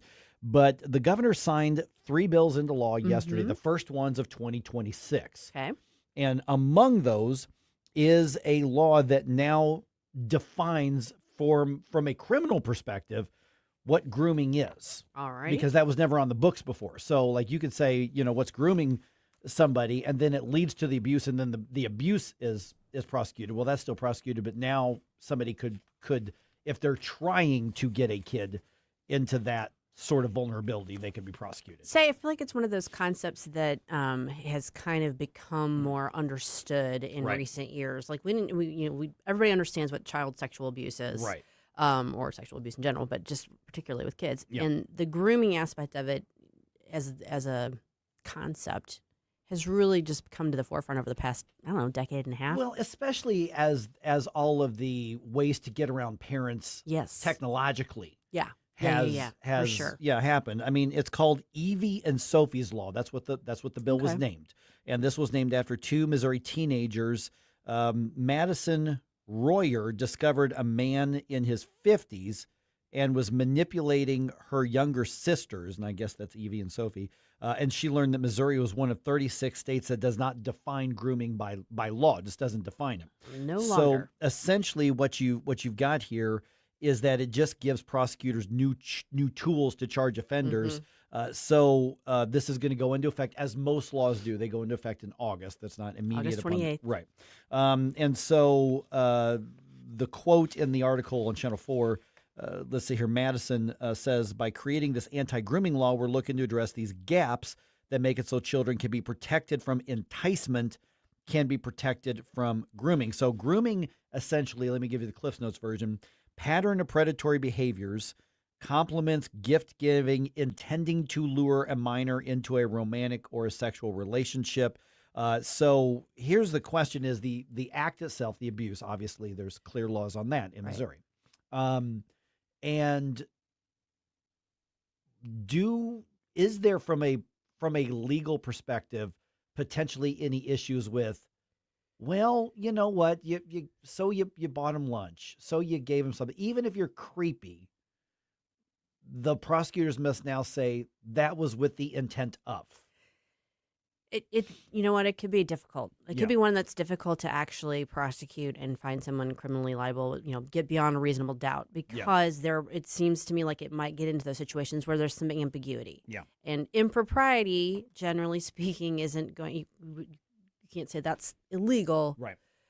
So that where that line actually ends up coming and where you can actually get a conviction, that's going to be interesting to watch it play out. Here's going to be my guess, and you're the lawyer here, so I may be completely out in left field on this, is that this is likely to be prosecuted after they find an actual victim, and then they can also get them for the abuse, but then get them for the grooming that led to the abuse, so they can add charges and sentencing to it. But it sounds like it's going to be something that's going to be hard to catch and prosecute prior to the abuse. And then, because at this point it's like, well, he said I look nice. The guy at the I was just thinking about thing, that. I was just thinking about that. That was creepy. That's not, I don't even think you could call that grooming anyway. That was just offensive. That was just really stupid. But also things like clear stuff, giving a kid, child pornography, giving a kid erotic material, giving a kid all that kind of stuff. So that would, from the way I'm reading this, that would be included, and something as egregious like that should be something that could be prosecuted and caught, and a little bit easier rather than giving them gifts or flowers or anything like that. Well, Mike, buying them a new pair of shoes or whatever. I don't know how to break this to you, but I'm going to bestow you with an honorary Juris Doctor, because you've got that exactly right. This is probably not something that's going to be prosecuted in isolation. It's going to be tacked on to the actual abuse, which, then you can kind of say, okay, well, is it really doing anything? Well, it is. It's actually giving authorities another avenue in which to prosecute and hold people responsible. Right. But standing alone, I think it'll be unusual to see that actually prosecuted to fruition. And it would be hard to do that sometimes. Yeah, very much so. You're almost getting at a thought crime. Right. Almost. Right. Exactly. So you may have to do in connection, which, you know what, if you've got somebody who abuses kids and we catch them and we can hit them harder with something else, great. Great. Exactly. Then it's there. I mean, but you think about it, who is probably the most egregious in providing children with sexual materials and pornographic materials in Missouri? Public schools. They're not getting prosecuted. I don't actually know if you can prosecute a school. Right, but you can't prosecute the librarian. You can't prosecute the teacher. You know, you should be able to, but some of the most overt grooming of kids happens in Missouri's public schools right now and across the country. And the people that are opposing that didn't get retained for school board. So there's that to take into consideration. But overall, you've got something that if it's used right, then good. Because like the thought crime, I always worry about the thought crime on this. Like, for instance, I think about, like, for instance, my brother is a pastor. And before he was a pastor, he was a youth leader and youth pastor. And he was always incredibly careful to make sure that there was, the above reproach, thing. Just never, ever even put yourself in a position where somebody could question it. And he was always really careful because people will make accusations. Now, he's never been accused of anything and, nothing like that. But we know people who have, and sometimes they did it and sometimes they didn't. Sometimes it's just, some kid who gets mad and is disgruntled and is like, he touched me, or he tried to get me to come to his, something like that. Right. So you've got to be exceptionally careful anyway. So I'm sure at some point there's going to be some unintended consequence, but the overall good and bad is clearly in favor of this is a good thing to add without any doubt. Yeah. And you shouldn't even be putting yourself in a position where it's questionable to start with. Absolutely not. Yeah. Well, Kathleen was talking basically in line with that as well with schools and how sometimes it is the teachers or the school counselors that are inserting certain thoughts or feeding into certain thoughts or behaviors that then end up creating division within the home. I know that there is a children's band called the Wiggles that actually their signature thing is that they have like the finger guns pointing outwards. So that way, whenever you take photos with the kids, there's never a question of where their hands are at. Yeah. So sometimes it is a matter of how do you prove intent? And I think when it comes to grooming, there are different degrees that should be easily provable, but it's very difficult to say, hey, so like I've done tutoring with young high school and young college age people. And there are times where they are like, hey, I don't know who else to really talk to about this, but here's kind of what I'm dealing with. Here's what I'm going through. And and it's not that I would encourage or discourage one way or another. It's just letting them have the conversation. Right. But if through these conversations later on, they make a decision and then it comes out that they were talking to me this entire time about that, then do I have to worry about, am I going to have to prove I was not grooming them? Exactly. Yeah, there's the To Catch a Predator level of stuff like that show. That's easy. That's the easy stuff, but it's the other things that, again, will probably be more ex post facto, after the fact that, okay, this led to the crime. We prosecuted the crime. Okay, we've got you on this as well. Here's another 5 years. Yeah. Now, Vicky's fired up, and I feel you, Vicky. So she's saying in regards to the Francis House School Board members and what could be going on with now they can't fight the pornography in schools. Parents deserve what they got. They didn't show up to vote. So they deserve whatever comes next. Is that the right approach to taking this? Yeah. I mean, it's like the city in St. Louis. They voted to keep the earnings tax. You deserve what you get at this point. Yeah. And so, school choice is even more important now. Last minute or so on this. Another bill the governor signed into law, the divorce bill. Yeah. Now, normally conservatives are not like, yay, divorce. Well, right. But what we're talking about here is up until, technically right now, up until August, it is illegal for a divorce to be granted if the woman is pregnant. Correct. And that was a law passed in the 70s. I don't know what went into that law in the 70s. Divorce was less common, obviously back then. Yeah, it was I think that's when it was starting to become more common. Yeah. And so just to clarify, is it separation is illegal as well? No, or no, just no, divorce? no. They would not basically grant the decree of dissolution if the woman is pregnant. They wouldn't deny the divorce, but you couldn't do it while she was pregnant. Right. Until the child was born, then they would revisit. You could still separate if for some reason you were not safe. Okay. Yes. Yeah. And so this bill has been around. It's been tried a few times. Cecily Williams from Jefferson County. She's been on a number of our shows. I've talked to Cecily. She told her personal story of being, she said she was in an abusive marriage and she had her divorce denied. because she was pregnant. And so that pushed the needle over, and the governor signed this. So now basically, pregnancy is not going to be a factor in divorce in Missouri whatsoever. Keep someone from finalizing those things. I just want to add, I know I keep talking about this, but I have been listening to so many of those true crime podcasts. And one of the things that keeps coming up over and over and over again, and this is just undeniably true, the most dangerous time for a woman is when she's in the process of leaving her partner. The vast majority of, domestic situations that would result in, serious injury or fatality come from that situation.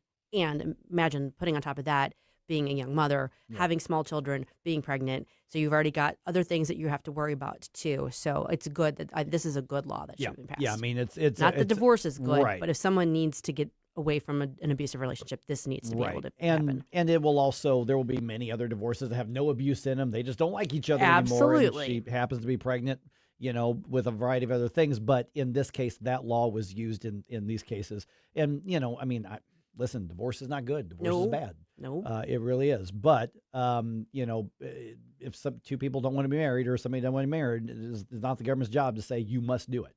Right. Exactly. Yeah. Exactly. Well, we kind of talked about this a little bit, but where were the conservative votes in St. Charles County yesterday? Because seems like some of them are missing. At 7:20, we'll review election results from there and from around the region. Don't try to make me stop, no inspiration. You have a soul so dark, it is no more. And all at once depart, no destination. Making cold my heart to fight your war. Stop it right now. Mike Ferguson in the morning. Everybody wants me to dance. Could you imagine FDR dancing? On News Talk STL. You blow us all away. Get up, can't you hear the alarm? Get up, this is your concern. We talk a lot about Mario's Donuts because we get them here in the radio station, and I think everybody will attest that there is a difference when you get those fresh donuts made right here as opposed to the sort of dry corporate ones that are shipped to the gas station. Don't do those. If you're going to do a donut, do it right. Go visit my friends at Mario's Donut Restaurant up on Mugie Road, mariosdonutrestaurant.com. But let me also remind you about a couple things. One, you can go hang out there, get a cup of coffee, grab yourself a pastry, grab yourself a breakfast sandwich, grab an omelet. Yes, you can get healthy stuff at Mario's. Trust me, you can do that. But they can also cater your breakfast meeting. They can cater that little small group Bible study. They can cater all of that. They can also do lunch. They can even cater your dinner or your office party or your birthday party. Mario's Donut Restaurant, they just revamped their entire menu. They updated it. It's awesome. Check it out. And let me tell you something. You're not going to go wrong with those donuts. You're just not going to do it. Even I have a donut or two each when the Mario's comes in here this week, and I love the Mario's donuts. But they've got everything from breakfast sandwiches, like I said, and omelets to tiramisu, desserts for dinner. They are a full-on restaurant. They're just known for those donuts, which are amazing. Mario's Donut Restaurant on Mugie Road. Put it in your maps. Going on into work or going to school, stop in, grab yourself a great cup of coffee and donuts, and tell them Mike says hi. Columbo and Company. Join us every day for conversations with a wide variety of guests as we keep you informed and up to speed on all the important news and headlines you need to know. Live and local weekdays at 2 on News Talk STL. Looking for insurance you can truly trust? Since 1986, Bauer Insurance Agency has been protecting families and businesses across Missouri and Illinois. Owner Cindy Blanton doesn't just offer one quote. She shops all the top carriers like Progressive, Travelers, Safeco, and more to find you the best rates. Whether it's your home, auto, toys, or business, we've got you covered. Visit us at Mid-Rivers Mall in St. Peters or call 636-812-2001. Bauer Insurance Agency, the company that protects, the name you can trust. Hi, I'm Jen Wallner. And I'm Rodney Wallner with the Wallner Home Selling Team at Berkshire Hathaway. Hey, Rodney, how do you sell your home for top dollar? That's easy. Call the Wallner Home Selling Team at 314-810-SOLD. What if I want a flexible commission rate? Call the Wallner Home Selling Team at 314-810-SOLD. When's the best time to sell your home? Right now. Call the Wallner Home Selling Team at 314-810-SOLD. For all your real estate needs, call the Wallner Home Selling Team at 314-810-SOLD. That's 314-810-SOLD. Hey, Jamie Allman here, looking for the ultimate escape? Well, welcome to Santino's, where luxury meets authenticity in a stunning 6,000 square foot destination. Browse hundreds of premium cigars in the walk-in humidor. Explore more than 700 bottles of whiskey. Whether it's their non-smoking wine room, gaming lounge with custom poker tables, it's Santino's just off Highway 55 at the Imperial exit. See them at Santino'sCigarCocktails.com. That's Santino'sCigarCocktails.com. If you have a phone, you have a radio. Download the all-new NewsTalk STL app Love the all-new NewsTalk STL app. and listen anytime, anywhere.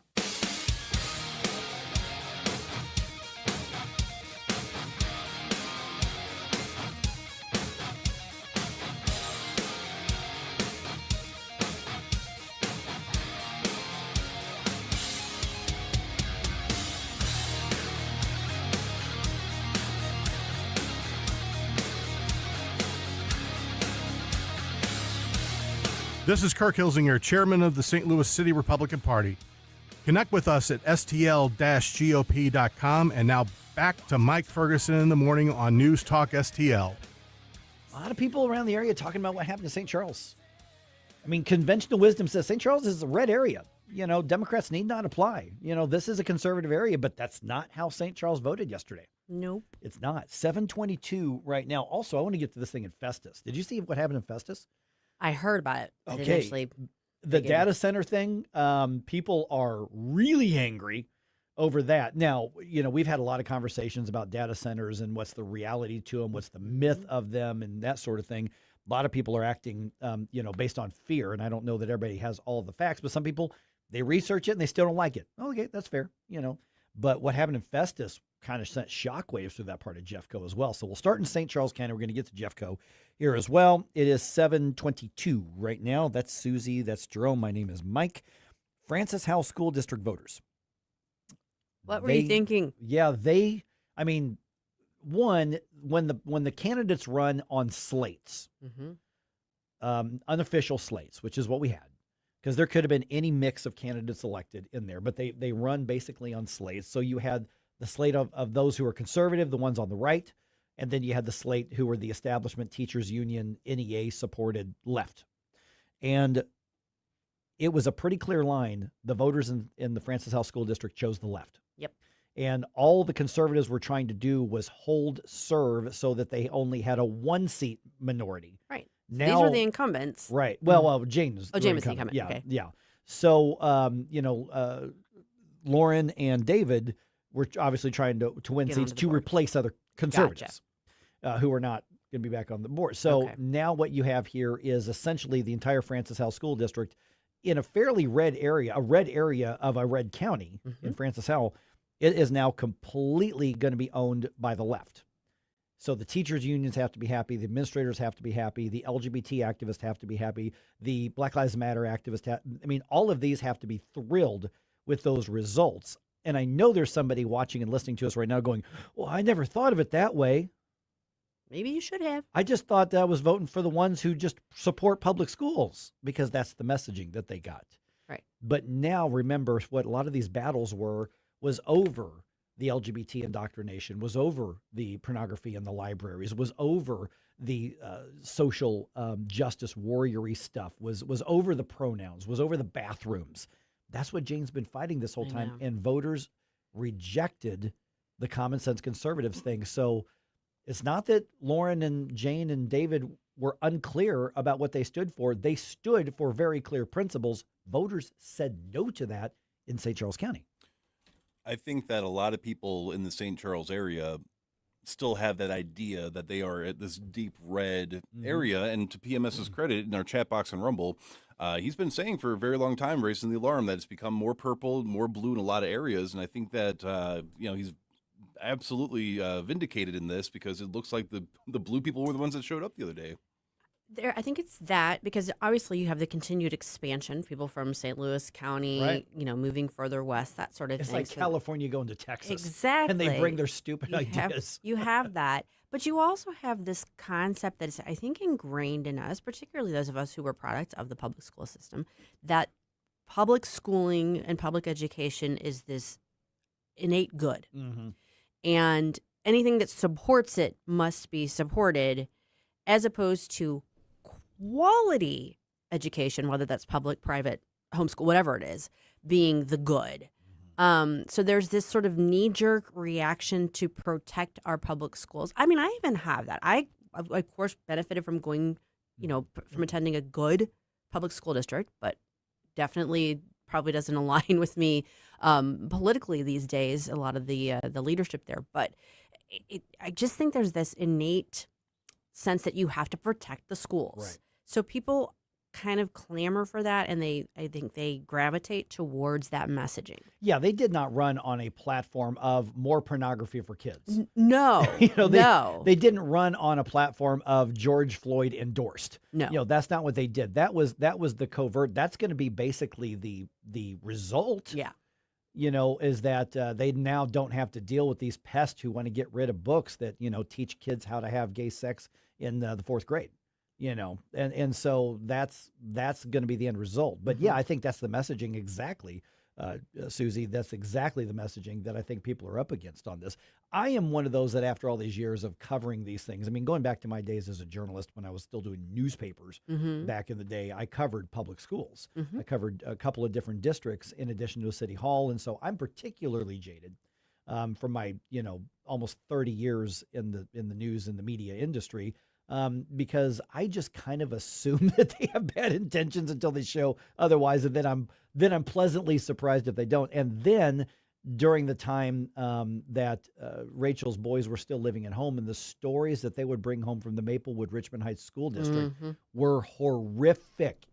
The stuff that the teachers' unions and the apologists say it doesn't happen. Yeah, it happens, and it's happening in probably every public school. There's a reason that they want to make it so hard for parents to enter that building, that they want it to make it so hard for parents to go in and see what's happening. I wonder too if it's part of it is this sort of this, kind of subconscious. We're moving further away from COVID. It's further in the rearview mirror, and that was a time that really highlighted these issues for parents because of the fact that everything went remote, and so parents were exposed, pardon the language, to what their kids were being exposed to in a way that they aren't under normal circumstances. Right. Yeah, exactly. Last couple minutes here. I want to shift gears. So St. Charles County down to Jefferson County. Okay. In Festus, we've been covering the controversy over the data center. It's going to be like a $6 billion, $6 billion project to build a data center there. The city council is moving forward with the project. There's been no final plan. It's not had a final approval, but basically they've set things up to get a plan in, and so that this thing can be built. 4 of their city council members were up for re-election last night. They were all thrown out. Wow. By the Festus voters. Festus voters are mad, and there's no question it was about the data center. Only 3 of the 4 supported the data center. One of them just got washed out with the rest of them. I think collateral damage. Yeah, collateral damage. I think it was like a matter of throw all the bums out, even if they're not bums. But that was the mindset, and 3 of those who supported the data center project, they got tossed out on their keister in the elections last night. So that is a massive, massive question. Now, and this, I'm not addressing whether the data center project's a good idea or a bad idea. I'm just saying is that voters made it really clear that they are mad that the council was moving forward with it. I don't know how you can read it any other way. I think it's a very clear message. Yeah. But, I just want to say this from like 30,000-foot view, bully for the voters. Like, that's the voters sending a very clear message to their elected leaders. I would also like to send a very clear message to our listeners real quick, because, Mike, you know what today is, right? It is Bump Day! Wait a minute, Susie didn't say it. Bump Day! There we go. There we go. Now it's a proper Bump Day. It's a day that we ask all of you to send us your 80s themed bump music requests for Flashback Friday. This week's theme. Oh, come on. You already know what it is. I saw it. He saw. Okay, the jig is up. He saw it. I want the songs that you have that can annoy Mike. Yay! So send the most annoying 80s songs that you know. Let's annoy Ferguson. to Jerome at NewsTalkSTL.com. I get up at 2:30 every morning for you people.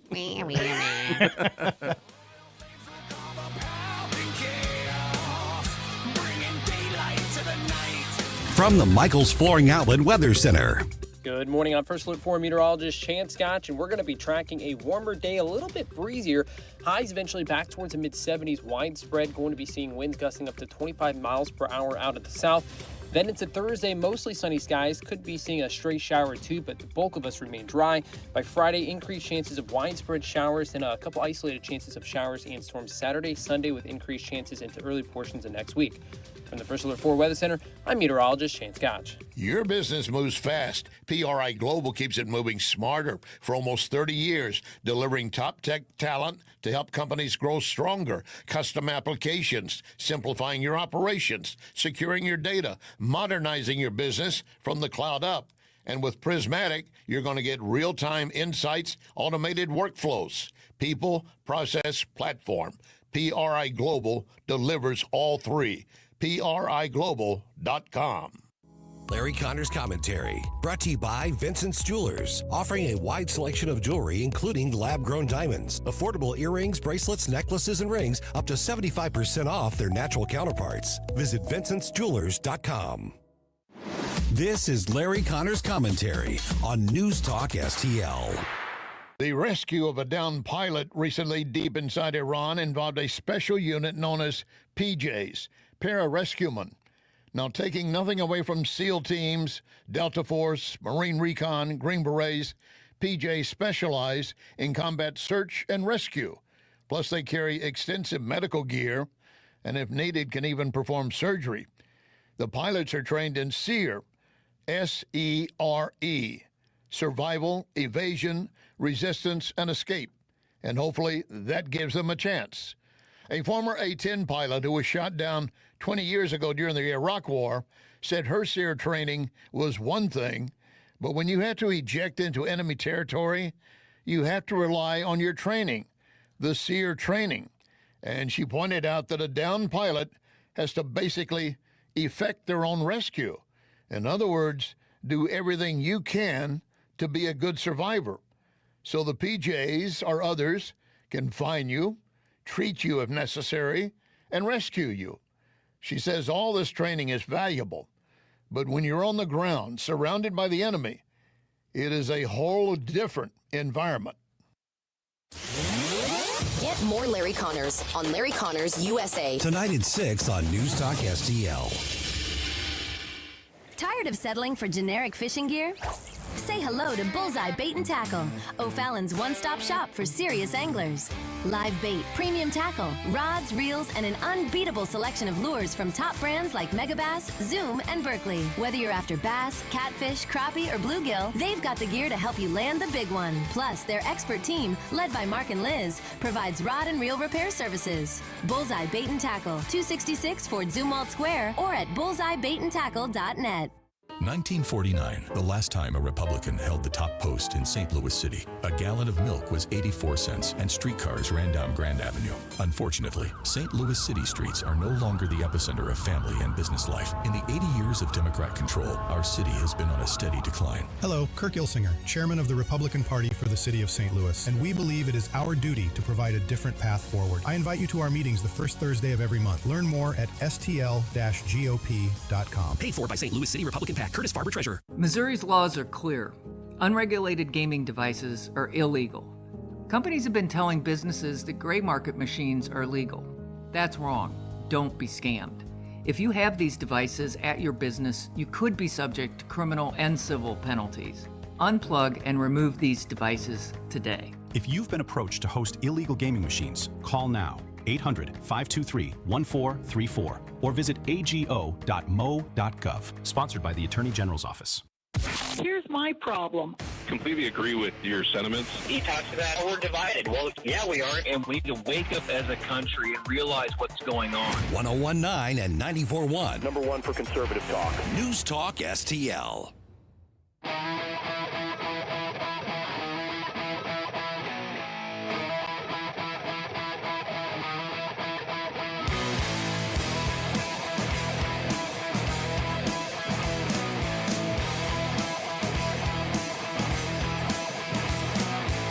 The Mike Ferguson Show is one of my favorite programs. In addition to Larry Connors USA, catch my program at 6. Now, back to Mike. All right, the rescue of the U.S. airmen in Iran, that's been pushed off the headlines so Already. quickly. We know how daring that was. That was a massive operation. Now we're getting word that it was even more complicated and even more interesting than we thought. That was written about in RedState. We're going to get to that in just a moment here. All right, it is 7:35 right now. Before we talk to Teri, Christoph from RedState, Tom had a real quick thought on what happened in Festus. You got the whole data center thing, and then voters pretty mad about it and throwing four of the city council members off, 3 of whom supported the data center. Tom, I got to get to Teri here real quick, but what's your thoughts on that? Well, my thoughts are I live over in Granite City. Granite City's been investigating doing a data center, and they're claiming it's going to lower property taxes. And, of course, what if the steel mill closes, blah, blah, blah, blah. I don't know whether I'm for or against it, but all I know is it's a big hubbub here in Granite City. So No, I saw that too. Thanks, Tom. Appreciate you being on there. You know what I liked about what Tom said? He said, I don't know whether I'm for it or against it, meaning Tom's gonna find out what the facts are and then make up his mind. I respect respect the heck out of that. So, all right, 7:36 right now. All right, like I said, the rescue of the U.S. airmen in Iran, man, that was daring, and now we're finding out it was even more complicated and more interesting. And we're talking about this with an article on RedState.com called The Mysterious 4-Digit Code That Led to the Rescue of the U.S. Airmen Hiding in Iran. It was written by Teri Christoph, who joins us right now. And Teri, we knew this was like action movie level type stuff, but now we're talking about further complications complexities, I should say, that are making the rescue even more impressive. Yeah. The president did a great press conference earlier in the week where he was joined by Pete Hegseth and the CIA and a bunch of people that were involved. It was a very multi-agency rescue mission, and it has everything it's going to need for a really good movie. It's got trickery, deceit, and daring military might. So we knew the basics. We knew that the 2 had been shot down, and we knew that one was rescued relatively quickly, and that was the pilot. And we knew that the other one kind of had to work his way to a place where he was both safe from the forces that were looking for him on the ground, but also, able to be rescued by the military that was coming for him. And it's going to be a great thing because it's got it all. And the weirdest thing about it that I think is so strange, not weird, but kind of an interesting thing that's just a marker of how modern our warfare and our communications are, is that they looped the airman, the second one that was, hiding for 2 days. His wife was looped into the rescue operation. She was like, I don't know if she was listening, but she was part of it. So I thought, that is the craziest thing. So when this story is made into a movie, it's going to get the women, it's going to get the men. Everyone's going to love this movie. They are, Teri. And you noted in your article that that there was an epic call sign for this aircraft. Oh, they were the why am I blanking on it? Dude 44. Dude 44. Dude 44 Alpha was the first, was the pilot, and Dude 44 Bravo was the backseater. Yep. And he was a colonel, and that was one of the really intriguing things, which I don't know that we've gotten a lot of information on, is why was a colonel doing this? Because normally that's pretty high ranking to be going and doing these sorties over Iran. So that's one of the pieces that I would like to learn more. I think it just may be that, I have a brother-in-law who served for many years in the Army. They want to be in the action. So I have a feeling it's going to be a great story about this guy. Yeah, and Teri, we do know that he was hurt. He was hurt pretty bad, but he still made it basically up, at least partway up a mountain, where he sort of hunkered down and held until they could come get him. What was the 4-digit thing all about? So it turns out, I guess he was doing a code to them to try and, give them some information without giving any information to anybody in the area who might also be listening in that they didn't want to be listening in. And it turned out that it was a law enforcement code, something the police used to say, officer down, need assistance.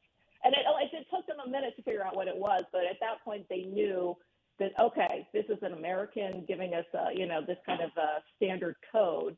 But it kind of then led to them being able to really verify who he was by asking questions about his father.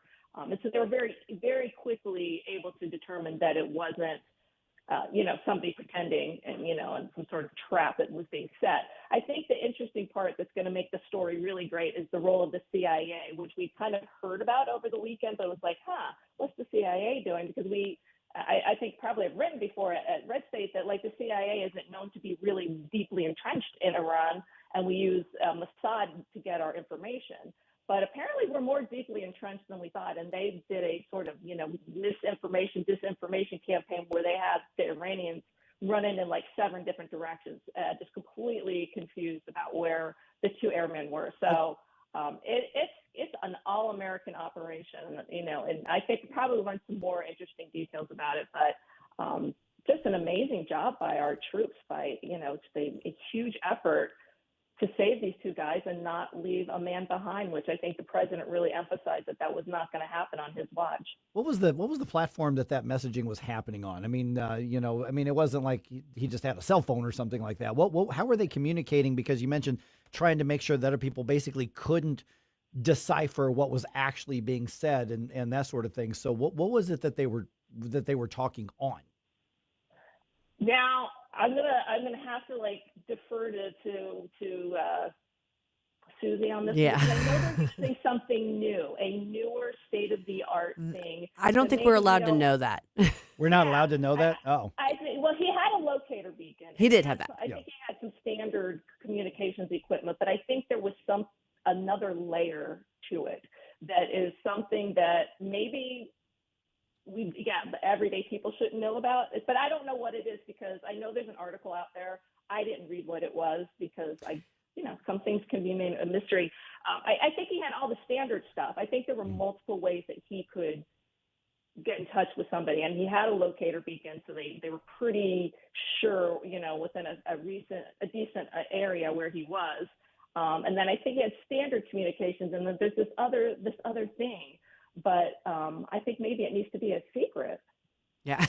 Yeah, I think there's probably some of the technology that we're not going to be privy to for good reason. But what really stands out about this this operation, too, is just the fact that there was this massive coordination between the military, the CIA, the president, everybody. And everybody was all in on it and committed to that, to it. And it's kind of, I guess, refreshing to see that sort of interagency cooperation on this level. Yeah. I thought it was very notable, and I thought it was notable how transparent they've been about that operation with the American people, because I think we don't always get this kind of detailed information on what's going on there. And I guess it is just kind of, a sign of the times that there's just so many avenues of getting information. But I felt like the administration was really transparent about it. And I appreciated that because I'm definitely one of those people that doesn't want to leave anybody behind. I don't like to see that. We've seen some things before which weren't very pretty. So I just appreciate the transparency that's come out of the administration. And not so much from the CIA. I think they gave as much information as they're going to give us, but just that they did all work together, and that I don't feel like there were a lot of egos involved. And they just wanted to get these 2 guys out of there, which is that's America right there. Okay, so I'm also fascinated by the idea that his wife was looped in during this, and do we know whether there was anything live? Because having her listen in live could be really bad if things had gone in a tragic way, but she was kept up to date. I mean, I'm just picturing for some reason, Teri, hey, we're about to get you. You can let your wife's on the line, and then she pops in and is like, hey, honey, you forgot to take out the trash before you got deployed. I know. The weeds are getting a little high, just so you know, I've got some things for you when you get home. I don't think that's going to happen, but I think it was actually because they would have gone out of their way to make sure that she was looped in during this whole thing. Absolutely. And it tells me that there is a need the feeling to take care of the families, to make sure that the families are being supported through all of this, which is also a lovely thing to think is going on. I don't think they gave us too many details, but it did seem like she was not just being kept apprised by phone calls and text. It seems like there was an extra little bit that she was brought into that we don't know yet. And whether that is to keep her calm or to keep him calm, to know that we got your wife's ready, she's waiting to hear from you, to kind of keep him, because he is hurt, he's dehydrated, he's trying to, he was hurt, and he went to a certain level, and they were like, you got to go higher, and then you got to go back. They were making a move all over the place to kind of find him. And so I think that maybe it's that kind of extra, hey, hey, we're coming to get you. We got your wife, like she's right here, like she's ready to hear from you. Like maybe it was something that made him, want to really keep fighting. If he felt, like maybe he was ready to give up, he was too tired or whatever. Maybe it was that little extra thing. I don't know that we are always going to be able to do that in warfare, but definitely an interesting detail in this rescue. That, like I said, it's going to be a great book, a great movie, and I'm here for it. Teri, one of the things that I noticed is that you kind of put together your own video, sort of a rundown of the presser as part of your Smart Girl Politics. Tell us a little bit about how you put that together. Yeah, I'm trying to be a multimedia journalist, and I'm so thankful that RedState lets me share these videos that I make. So I just wanted to pull together the press conference because it went on for a while because, it's a Donald Trump press conference. That's what happens. But kind of pull the really important details just so, like, in 20 minutes you can kind of hear what the CIA did. Mm-hmm. And then Pete Hegseth kind of offers a little bit about, like, the operations between the agencies and President Trump, who was in the Oval Office all day Saturday monitoring it. And then what, General Kane came up and just kind of talked about what, like, all of the military, the rescue team who was made up of. So I thought, maybe just kind of pull it all together to really just in 20 minutes know exactly what happened. So that they, like I said, they're extremely transparent, and I don't recall hearing that kind of thing in recent time, like just really getting that detail. So I think like most of us are satisfied that we know exactly what happened there. Okay, so last couple questions here. One, in the movie, who should play the colonel, who should play the wife, and then what's the website people can find that video? Okay. So there was like a fake AI image going around of who this guy was, and whoever he was, he looked perfect for the role, but he was AI. So I'm not going to suggest AI. Gosh. I ask the tough questions on this show. I'm just saying that I do. That's a tough one. Brad Pitt's too old. Who is? Brad Pitt. Brad Pitt's too old. Yeah. Maybe Ryan Gosling? Or Ryan Reynolds? No, not Ryan Reynolds. No, he would be hilarious in that role. Oh, Glenn, what's his face from the tornado from Twister? Oh, I know who you're talking about. Yeah. There's a lot. I like the AI guy, though. He looks like, that's great right there. But Smart Girl Politics on YouTube is where the video is, but it's also in the RedState article. So people should definitely go to RedState and sign up. All right, and the website is what? smartgirlpolitics.what? Oh, it's a Substack. Substack.substack.com. Yeah. Okay. Perfect. All right, Teri, thanks so much. Thanks, guys. Thanks, Teri. Hey, you want to find out what our next big event is? I do. Okay, well, you better stick around because it involves one of the most important races in this year's elections, and we're going to give you the details at 8:05.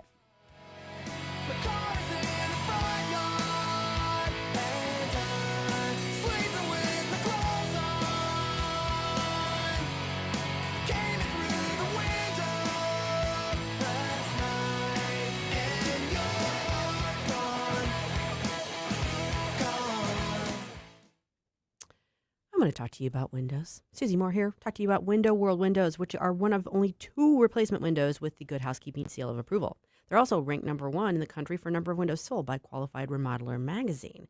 In just over 20 years in the business, they have improved the look and the thermal efficiency of more than 80,000 homes in St. Louis. And the St. Louis location has been owned, operated, and managed by born and raised St. Louis residents for more than 23 years. Window World products are durable, they are secure, they are energy efficient, and they're beautiful. They also use a double-strength glass that is not commonly used in replacement windows. Plus, with Window World, you get a lifetime warranty that covers all parts, glass breakage, and labor. Window World can also help with siding and with doors, and their customer service department is available 7 days a week, which is something a lot of their competitors cannot say. In fact, over half of their appointments come from repeat customers or from referrals, which says a lot about their commitment to customer service. Right now, Window World is offering 36 months, same as cash financing, with approved credit. So if you're thinking it might be time for windows, call for a free in-home estimate. It's 1-800-GET-WINDOWS, or you can visit windowworldstlouis.com. This holiday season, bring the taste of Italy into your home. At Di Gregorio's, we've been helping St. Louis families celebrate around the table for over 50 years. From imported wines, olive oils, and cheeses to gourmet pastas, sauces, and specialty holiday favorites like panettone and torrone. Our Italian gift baskets make the season easy and unforgettable. You'll find everything you need to make the holidays special. Experience a little bit of Italy right here in St. Louis. Di Gregorio's Italian Market. Visit us at digregoriofoods.com. There's something magical about walking into your backyard and knowing your family is completely safe and secure. Hi, I'm Sean Long, owner of STL Fenceworks. That's the feeling my team and I have been creating for metro area families for more than 50 years. Whether you're adding your first fence or finally creating the outdoor sanctuary you've always wanted, we offer premium vinyl and stunning ornamental options, all designed around your family's specific needs and lifestyle. While other companies struggle with supply delays and rising costs, we've always proudly used all American-made materials, which means better pricing and faster installation for you. Our experienced craftsmen exemplify our motto, your satisfaction is our passion. From Warrenton to Wildwood, your neighbors trust us because we live here too, and we care about your project as much as you do. Right now is the golden time to build with flexible financing options and a commitment to completing your fence on time and on budget. Visit stlfenceworks.com.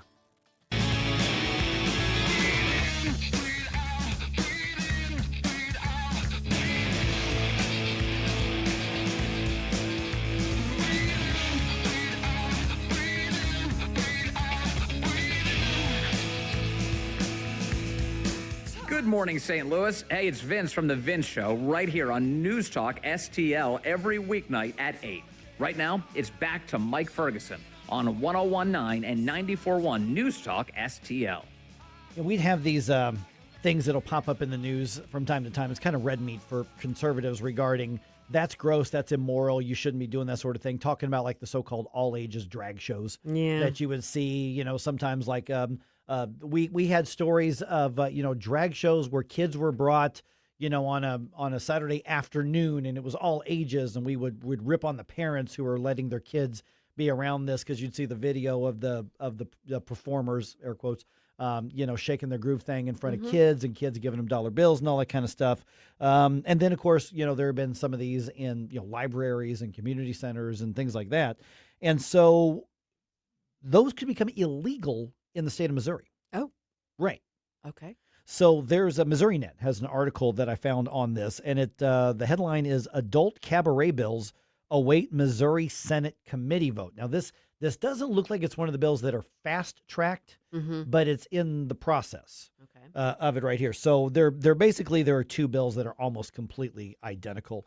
And so here we'll get into the sort of basics of them, and the concept definitely is well-meaning. Okay. You just got to be careful to not go too far on something, not because you want to allow something that's awful, but because even weird people have freedoms. You just can't. You can't go too far with government as well. I'll make sense of that in just a minute. 7:53 right now. Obviously, what's happening around the country, around the world, moving really, really, really fast. Yep. So keep RedState.com up on your phone, maybe on your computer, just to stay up to date. So, Susie, where should we start today? This is the Red State Rundown. Two articles involving illegal immigration. The first one from Rusty Weiss. Chaos erupts at Pennsylvania DMV. Illegals scatter and ditch trucks after tip brings ICE and 13 are nabbed. So this was people trying to renew their CDL licenses. And then ICE showed up and, they nabbed 13. What state was that? Pennsylvania. Oh, okay. Yeah. We don't check that out for sure. This is a disturbing story, and I apologize for sharing it with you, but it's kind of important. It's from Jennifer Oliver O'Connell. Florida Haitian who bludgeoned a gas station attendant was protected by Biden under TPS. This was a terrible situation. Just happened a couple days ago. This woman was killed by this man who was here under TPS status, protected status under the Biden administration. He'd been turned away at the border at one point, but he still came back in. And now he was here protected with TPS, and now he killed this woman. So just another example of why we need to be enforcing our immigration laws and not be extending TPS to everyone. And then this one might catch some eyes from Jennifer Van Laar, our managing editor. Eric Swalwell blames MAGA conspiracy theorists for rumors he sexually harassed staffers and interns. Saw that one. There's one problem with that. Most of this information is coming from Democrats. not from people on the right. Now, Jen has a great write-up here about apparently Swalwell is even smarmier and yickier than people thought, at least according to multiple sources. And again, these are Democrat sources. Yeah. So the conspiracy is a lot of women think you're creepy AF. Yeah. Yeah. Okay. So let me go back in just last couple of minutes we've got here on this. These proposals would criminalize what they're referring to as adult cabaret performances, basically meaning sexually oriented performances of drag queens. Now, you're not talking about strip clubs and stuff. That's already regulated by the state. Right. So adding to the regulations in Missouri are these proposals that would make it a crime to have a drag show in front of children. Okay. Period. And another one that would outlaw them from any public property. Okay. So, so the way I'm reading the bill, and I read the bills, is that the drag queen story hour would still be legal because there's no dancing and right. It's just someone dressed up who's reading. It's just the weirdo and yeah, exactly. And so Rick Bratton, who's very, very, very, kind of Christian conservative guy, he filed the bill that would allow people to sue the performers if they, do something sexual in front of children. And they could sue also the venue. They could sue a lot of stuff as well. But this would also make it a Class D misdemeanor for these offenses as well. The first offense would be a Class D misdemeanor. Future offenses would be a felony if you are a repeat drag queen, essentially, in front of kids. Because he referred to that as grooming when these drag queens are performing in front of children. I think Rick's right about that. I mean, that's what it is. And here's what's interesting. In the Missouri Net article, which is pretty much just a straight down the line, they just did a report on it. They just got both sides of the story. Let me just read their part of it. Opponents argued that eliminating public drag shows would be, quoting, culturally and educationally detrimental, end of quote, would violate free speech rights, and that current laws already shield children from sexually oriented performances. Chris Lehman is co-founder of Inclusion Plus, which helps to organize St. Louis Pride Fest. He testified against the bills. He's quoted as saying, families aren't stumbling upon drag shows after crossing through metal detectors, police, security officers, and ticket booths. It's just not happening, meaning, but the parents want to put their kids in front of these, whatever. So you do have to be careful of the First Amendment thing. Yeah. But any sort of sexual performance, there is precedent that say, yeah, you can't do that in front of kids, even if the parents want them to. I think it's hard to figure out, too, where it crosses from provocative into sexual, because just dressing in drag, while it is provocative, isn't in and of itself necessarily overly, I feel like if you've got the full dress that goes to the floor, that's one thing. If it's the thong thing, right, you got something else there. Yeah. So there's a lot of gray area in there. So somebody is. would have to complain, I guess, on that. So, yeah, that'll be interesting to see whether that actually goes anywhere.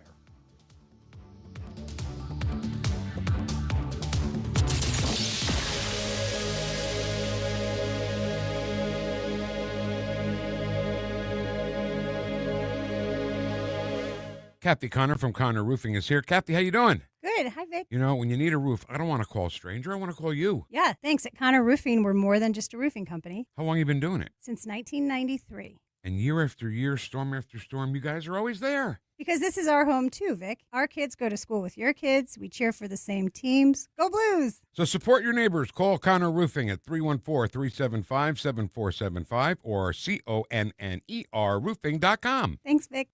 Chris Arps here, and after Becky and I leave church on Sunday, we head down the street to Capriotti's to grab a classic meatball sub. And of course, for dessert, I get a giant chocolate chip cookie. I love Capriotti's, and you will too. On Manchester at McKnight in Rock Hill. With all of the celebrations, anniversaries, and holidays coming up over the next few months, where are you going to go to get that special something for the special people in your life? Newsteaders Fine Jewelers, of course. Newsteaders Fine Jewelers, found 24/7 at wowdiamonds.com. Tim Jones here to tell you all about Newsteaders Fine Jewelers. Richard Newsteader and his team serving our region since 1961 with awesome, honest jewelry solutions. They've got everything from diamonds to wedding engagement rings, hand-engraved items, pendants, earrings, and so much more. You can find them 24/7, wowdiamonds.com. That's Newsteaders Fine Jewelers, wowdiamonds.com. Hey, Columbo here for Rockwood Charcoal. Rockwood is made from 100% pure Missouri oak and hickory, so you're cooking with the best and supporting local industry and a local business all at once. There's over 100 area Rockwood retailers. Find yours at rockwoodcharcoal.com. KLGY HD3 Clayton, K270BW Bellefonte, KNBS Bowling Green. This is News Talk STL at 1019, 94.1, and always streaming at NewsTalkSTL.com. Breaking news this hour from Town Hall. I'm Rich Thomason.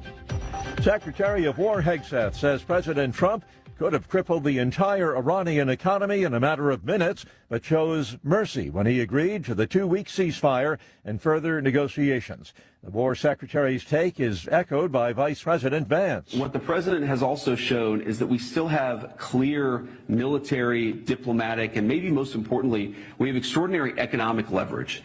So the president has told us not to use those tools. He's told us to come to the negotiating table. But if the Iranians don't do the exact same thing, they're going to find out that the president of the United States is not one to mess around. One key aspect of the ceasefire is Iran agreeing to allow ships to pass peacefully through the Strait of Hormuz.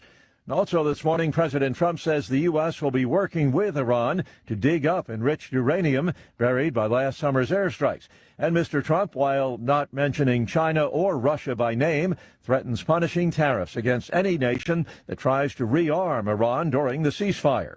Israel says the ceasefire is not stopping it from attacking terrorist targets held by Iranian proxies in Lebanon. The State National News Agency of Lebanon reports that a series of Israeli strikes hit several areas in central Beirut Wednesday without warning. It was not immediately clear what was targeted, but several of the strikes were in busy commercial locations. Since the outbreak of the latest Israel-Hezbollah war on March 2nd, Israel has regularly struck southern and eastern Lebanon and Beirut's southern suburbs, but rarely in the center of Beirut.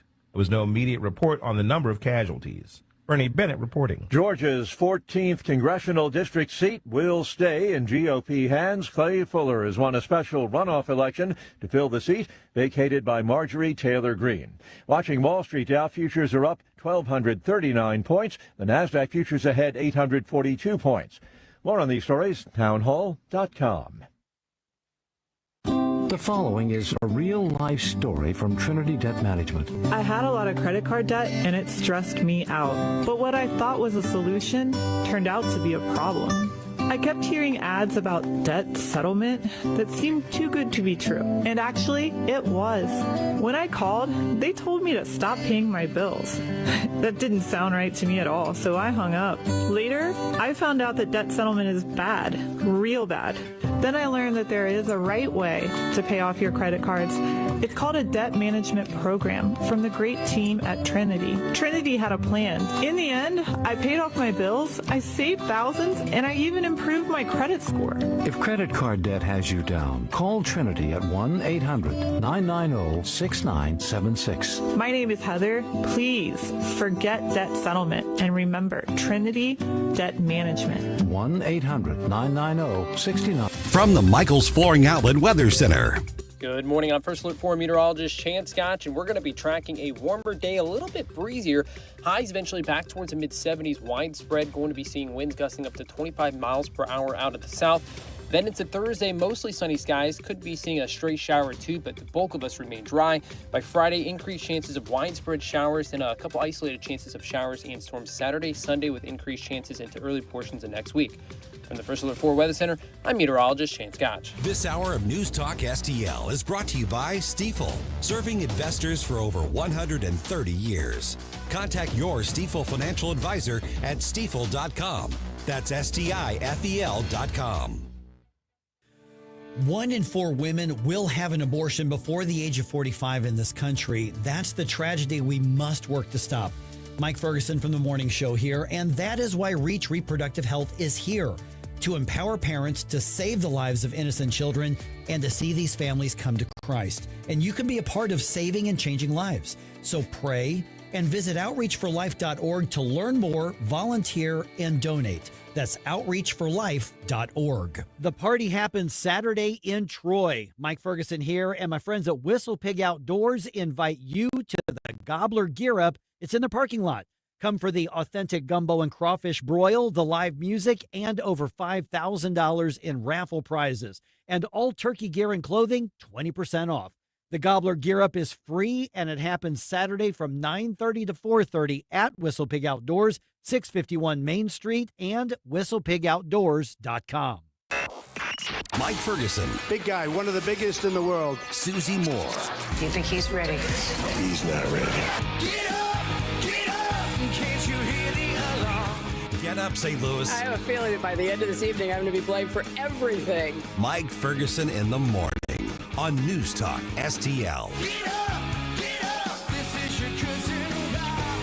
Okay, so in this year's elections, and we just had that first salvo, that first round with the April elections, but I would argue overall that local races matter more than the national ones for us here in the region, at least in 2026. And we are part of an event to let you compare the candidates in what is arguably the biggest election in the area. And to help me make that announcement is Grant Black from our friends at the Hammond Institute for Free Enterprise at Lindenwood University. And so I would argue, Grant, that the biggest, most closely watched in the St. Louis region for the August and then later on in November, but the August election is going to be that race for St. Charles County Executive. Yeah, I think it's definitely going to be one of the biggest ones. And so we've got an event coming up in partnership. Let everybody know what it is. Well, we've got a great event coming up. It's going to be the St. Charles County Executive Debate. Yep. So we're going to have all three candidates that are running be able to debate together. And this will be a great event. This is on Tuesday, June 2nd. I think doors open at 6, but the event will kind of kick off at 6:30 and run till about 8:30. It'll be at the Scheidegger Center for the Arts at Lindenwood, so it'll be really accessible, hold a lot of people, so we're really hoping a lot of people that will come out for this. And the Scheidegger Center is where we had the Steve Forbes event. Yeah, that's right. As well. It is a beautiful, a gorgeous theater, easy to get in and out of, plenty of parking right there on campus. Yeah, very accessible. This is a really great venue for something like this, really right in the heart of St. Charles. Yeah, I mean, the reality is, and I know the Hammond Institute, I'm not going to get you all into the political partisan stuff on this, but the primary in this case is really what matters in this race. So whoever wins this race is going to be the next county executive, and that's just the fact of the matter here. So we've got confirmations. Jason Law is going to be there. Mike, Steve Ehlman's going to be there. And Bill Eigel are all going to be there. They're all going to be debating. And so once we get them on stage, this really is going to be a matter of what's in the future for St. Charles County, but St. Charles County is increasingly becoming the leader of the region when it comes to the economy, when it comes to things like education, when it comes to things like public safety. What are some of the things that we want to make sure that these candidates give us clear answers as far as what they would do in leadership? Yeah, I think, St. Charles County is the third largest county in Missouri. Yeah. It's been one of the fastest growing for many, many years. And so it's a quite influential county, certainly a leader in the region here. I think you're going to see a lot of these issues related to tax cuts at the local level and probably at the state level being discussed.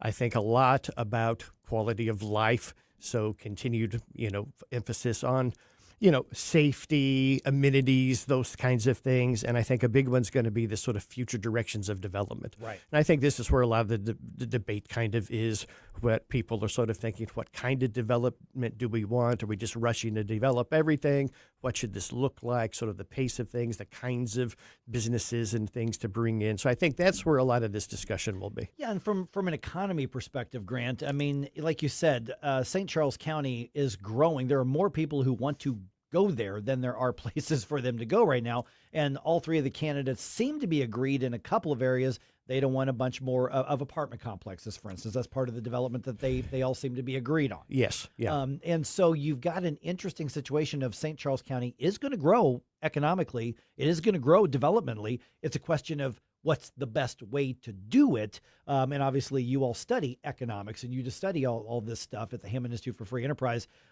So there are right ways to do it and there are wrong ways to do it. Yeah, I think it's really thinking about, really long-term sustainability. What kind of growth makes the most sense? Things that can try to generate and can continue high incomes, good tax bases, things like that in terms of development, mix of, diversity of industries and things like that, things that show, promise for growth in the future. So I think those are the kinds of really thinking about. I mean, they're certainly also facing this sort of continued migration west. Oh, yeah. So you certainly see more and more, right, of this movement out 70, easy, And so I think how do they, in part, deal with that in terms of a bit of outmigration, even out of St. Charles County, moving that direction. And so, how do they sort of keep, what's the hook to keep people in the county, help it grow well, and really meet the needs of the people? Yeah, and that's the thing is, it's all of this stuff sounds super wonky.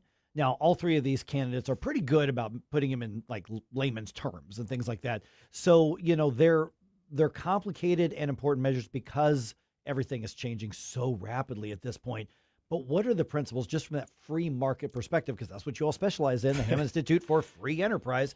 From a free enterprise and a free market perspective, what is it that you hope to see from the candidate as far as outlining their perspectives, whether you agree with them or not? What are the things you want them to address? Well, I think the things that help, foster solid economic growth, whether that's at a local level, whether that's at a national level, fairly limited government, not too much over-regulation and, sort of over-intervention, allowing people to pursue their interest and, dreams and goals and foster that healthy development, fairly low, moderate taxes, so not overburdening to help foster a lot of that growth, help, sustain as high of personal incomes and things like that, profitability for businesses.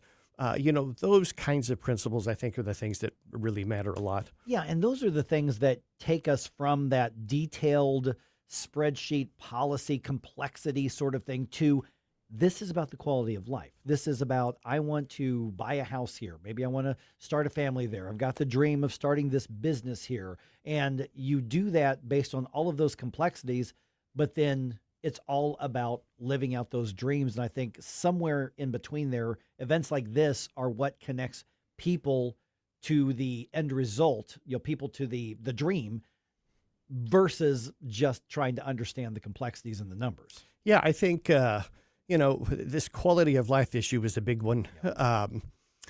Sometimes when you have so fast of growth, it's sort of hard to keep up with providing the kinds of infrastructure and services that are needed that people really desire to sort of make life well.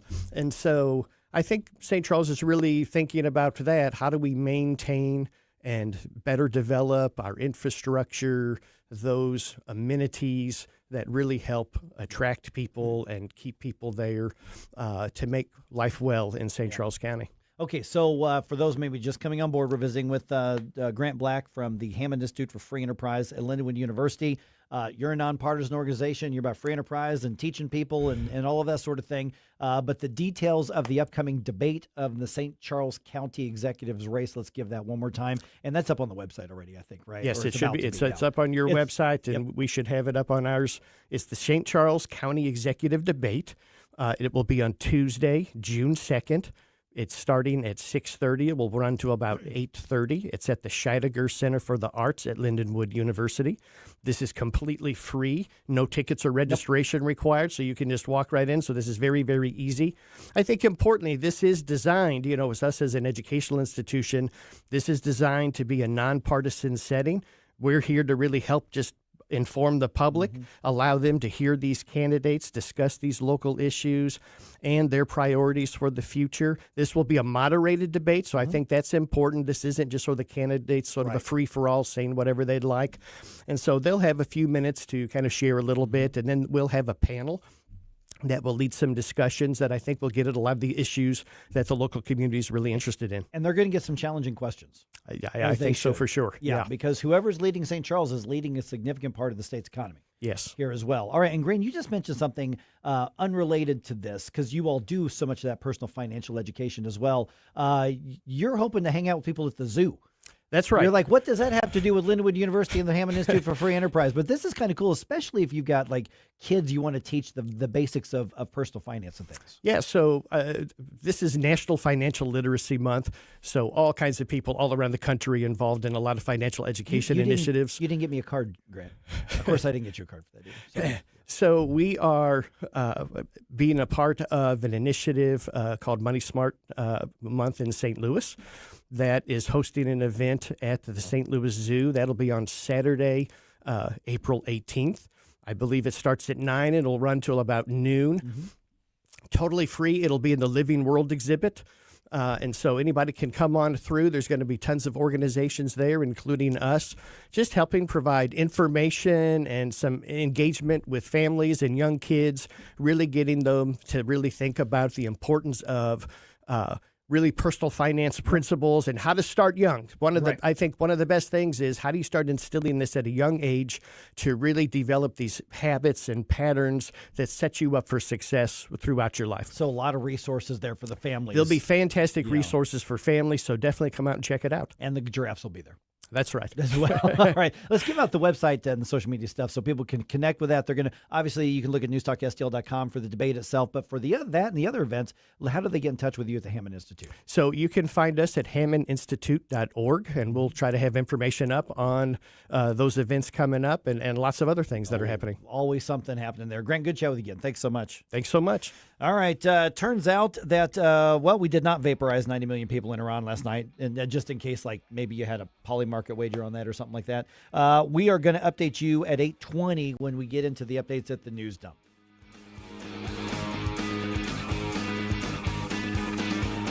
Don't try to make me stop, no inspiration.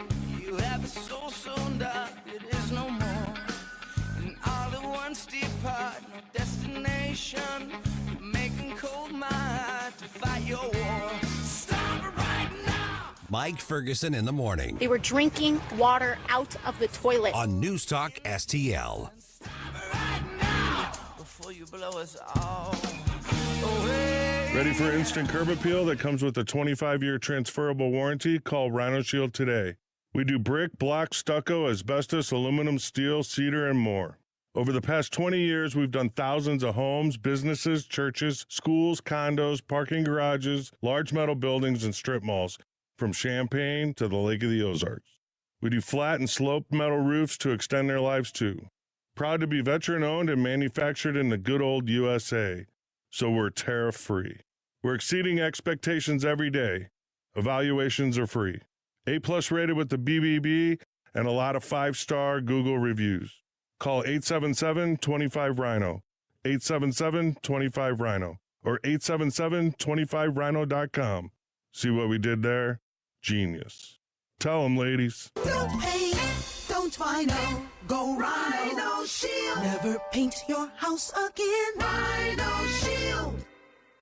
I'm Dr. TJ, owner of the Institute of Natural Health, co-owner of Optimal Nutraceuticals, and the host of Wellness One. Wellness One is designed to cut through the nonsense and provide you common sense science-based information regarding health and wellness. On the show, we discuss topics like thyroid health, gut health, hormone optimization, and many others. Our show airs Saturdays at 10 a.m. and 2 p.m. and Sundays at 11 a.m. and 3 p.m. right here on Newstalk STL. And you can visit us at inhstl.com. That's inhstl.com.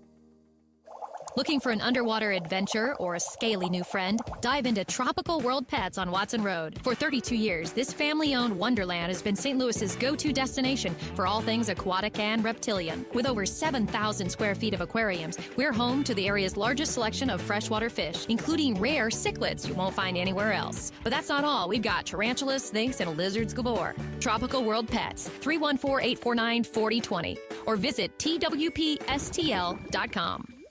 1019 and 94.1 News Talk STL. Live and local. Listen to what those local folks are telling you. News Talk STL.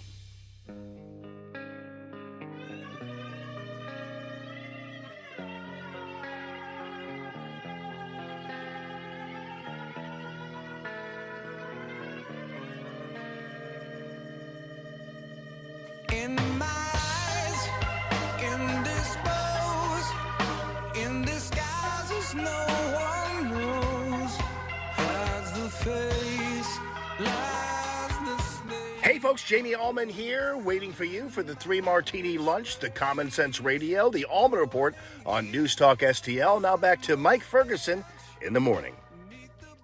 All right, the votes are in, and conservatives did not do so well in some red areas, in one red area in particular. Yeah, and some voters apparently like higher taxes. Oh, some people love them. They can't pay enough of them. So apparently that happened. And by the way, the president did not kill a whole civilization, never to be brought back again after threatening on social media to destroy 90 million people. I noticed a distinct lack of the smell of napalm this morning. Yeah, in the morning. All right, Cards, Blues, Battlehawks all played last night. We got one win out of those 3 games. I'll tell you which one. It is 8:20 right now. Let's do another news dump here. Wake up, America. It all worked out. They got all the news. The morning news dump. Okay, so let me do a couple basics here on the election results, and then at 8:35, we caught up with Niles Stevens from our friends at Motax Relief Now, and the thing is that we had some good pro-taxpayer results last night, and we had some bad anti-taxpayer results last night. So we're going to get into more details on that at 8:35. But around the metro, voters having apparently mixed feelings on the tax issues on the ballot. Property tax freeze proposals passed in Jefferson and Franklin counties, but in St. Charles County, though, voters rejected the idea, basically 60-40, which what this means in St. Charles County is that you have assured yourself future property tax increases for everybody who's not covered by the senior tax increase. So this would have extended the freeze to everybody. Voters overwhelmingly said no. So at some point, you're going to pay higher property taxes. That's the result of the vote. It makes sense, not in the sense that people would want to pay more in taxes, but I think that right now you have a lot of Democrats that are really trying to stick it to the Republicans, and even if that hurts them, as long as it hurts everybody, then they're going to show up and keep voting for stuff like that. Yeah, and in some other races, I would say probably the most watched one would have been that Francis Howell School District Board of School Board races. The conservative slate of candidates, meaning Jane Pushkar, Lauren Greenwood, and David Jaworski, they all lost. That's surprising. There was a clear line between them and then the establishment union-backed candidates, and the union-backed leftist-supported candidates, they all won. So that means that the Francis Howell School District, once the new members are sworn in, they are essentially going to be completely run by the left and the union-influenced Board of Education. So all the gains that were made to protect kids from, the garbage, the pornography, and all that's probably out the window. You're going to see Francis Howell School District, policy-wise, take a very sharp turn back to the left. And I don't believe we have access to this data, but I would like to see how many people that actually have kids in the school voted one way or another. Because I can imagine when the union gets involved, it doesn't matter if their kids are there or not. They're going to vote for whoever the union says. Right, exactly. All right, and in the city, the earnings tax renewal passed with like 80-some% of the vote. It was overwhelmingly. So the city voters, once again, punch yourself in the mouth and then wonder why you can't develop and turn the city around. Because you do stuff like this. That's why. All right, the United States and Iran agreed to a 2-week ceasefire, which doesn't appear to be holding. I'll get to that in a second here. And that was right before the deadline that President Trump announced yesterday.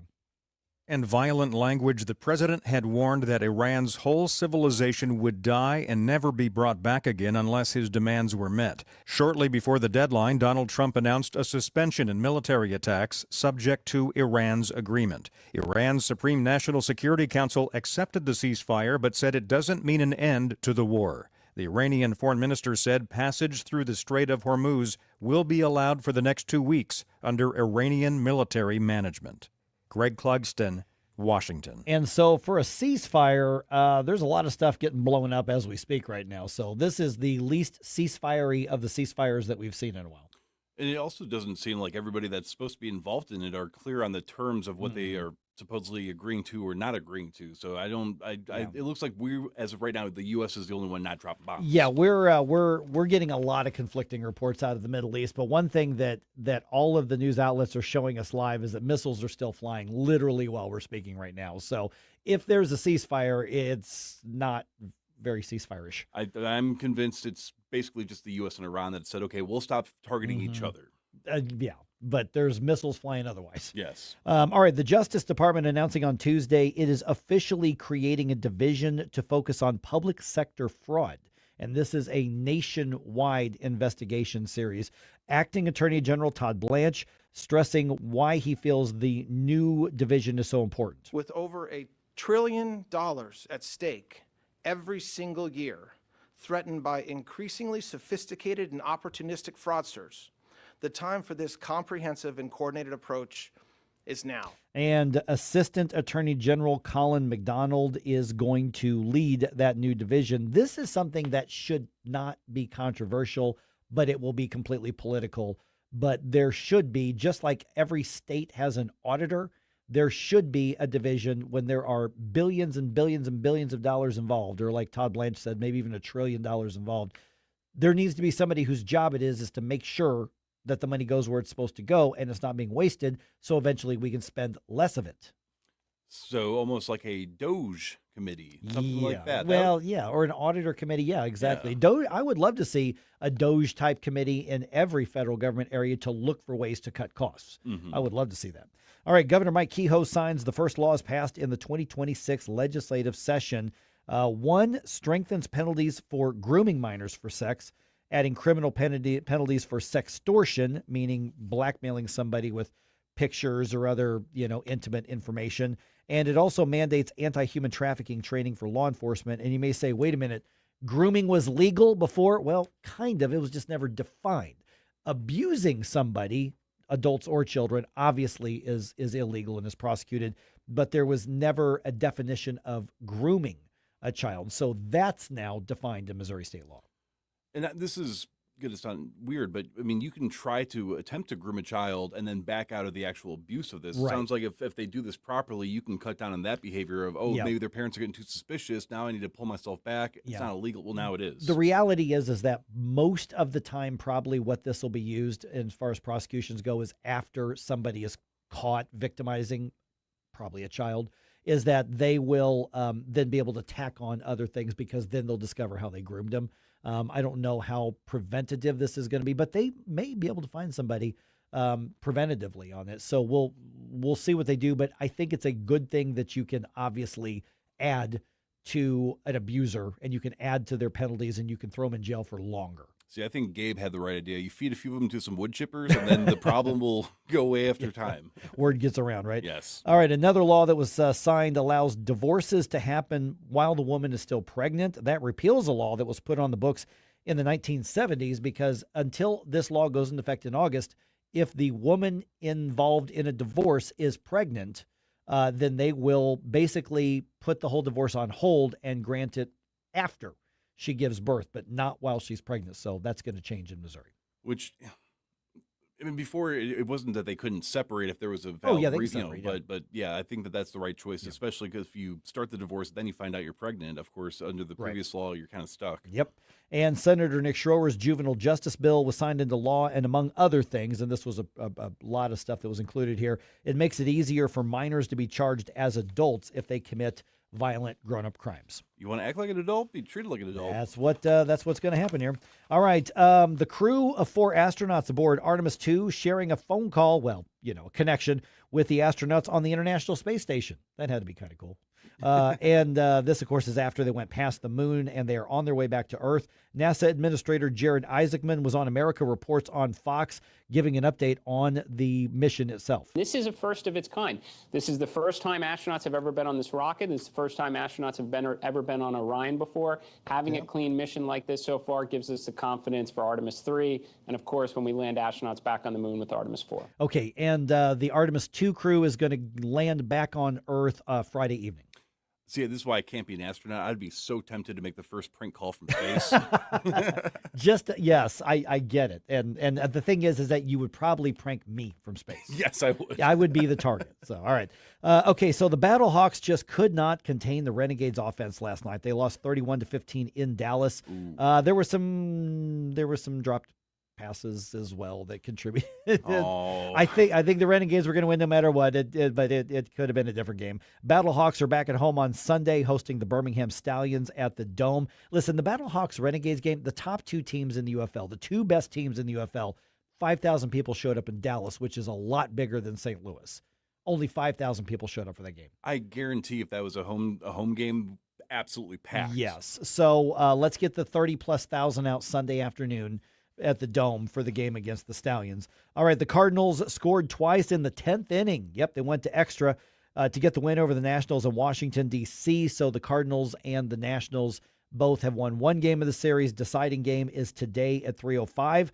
Pitching matchup is going to be the Redbirds' Michael McGreevy on the mound, and the Cardinals are going to face former Cardinal Miles Michaelis. This will be his, I think, second outing of the season, and he got shelled in his first game. He's got an ERA of over 14 right now. Yeah, Wow. that's ugly. That's ugly. And the Blues end up on the wrong end of a 3-1 game against the Avalanche at Enterprise. Robert Thomas had the Blues' only goal. Up next is another home game. This is going to be Thursday against the Jets. All right, voters, what were you thinking? And I'm not criticizing. I'm asking, what were you thinking? Because results were mixed all over the place on all these tax proposals.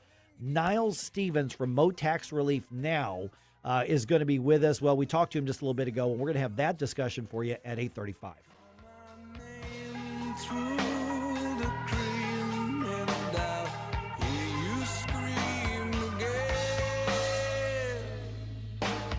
Black hole sun, won't you come? Wash away the rain. Mike Ferguson in the morning Democrats produce mobs. Republicans produce jobs. on NewsTalk STL. From the Michaels Flooring Outlet Weather Center. Good morning. I'm First Alert 4 meteorologist Chance Scotch, and we're going to be tracking a warmer day, a little bit breezier. Highs eventually back towards the mid-70s, widespread, going to be seeing winds gusting up to 25 miles per hour out of the south. Then into Thursday, mostly sunny skies. Could be seeing a stray shower or two, but the bulk of us remain dry. By Friday, increased chances of widespread showers and a couple isolated chances of showers and storms Saturday, Sunday, with increased chances into early portions of next week. From the First Alert 4 Weather Center, I'm meteorologist Shane Scotch. Fox News commentary with Jimmy Fallon next. Most investments today feel like second jobs. Real estate, you're a landlord. Stocks, you're a day trader. Crypto, you're a full-time researcher. You've got a life to live. Your investment should help you live it. That's why more Americans are choosing gold. Noble Gold has helped thousands protect their future with real physical gold. Visit NobleGoldInvestments.com to get your free wealth protection kit. That's NobleGoldInvestments.com. Past performance may not be indicative of future results. Investing in precious metals, including gold, involves risks. Consult with your tax attorney or financial professional before making an investment decision.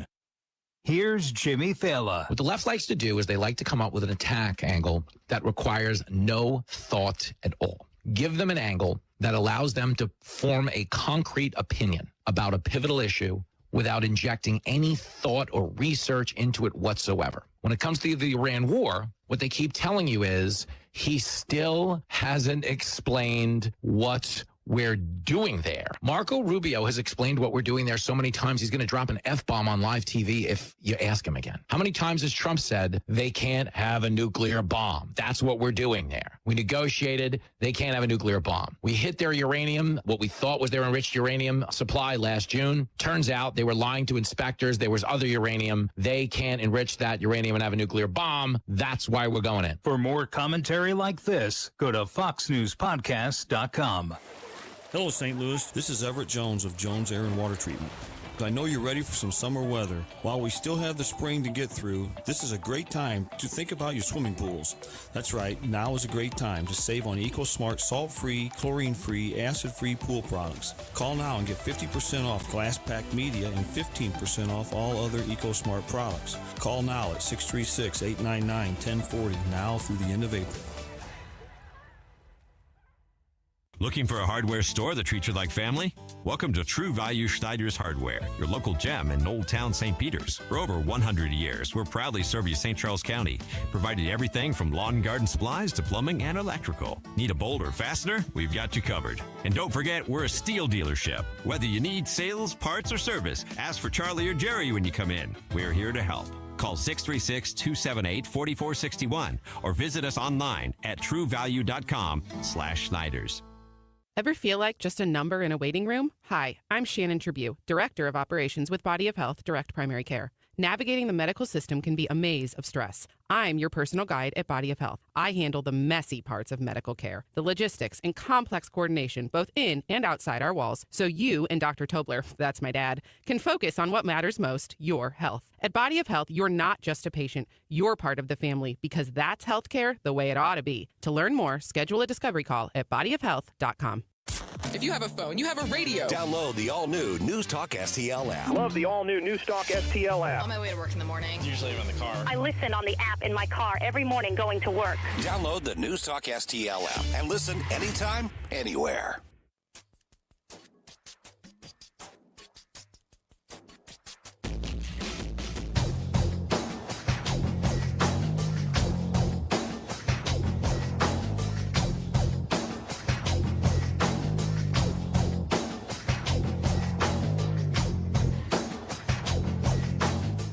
Good morning, Missouri. It's your boy Joe Pags. I'll talk to you tonight at 10. But right now, let's get back to Mike Ferguson in the morning.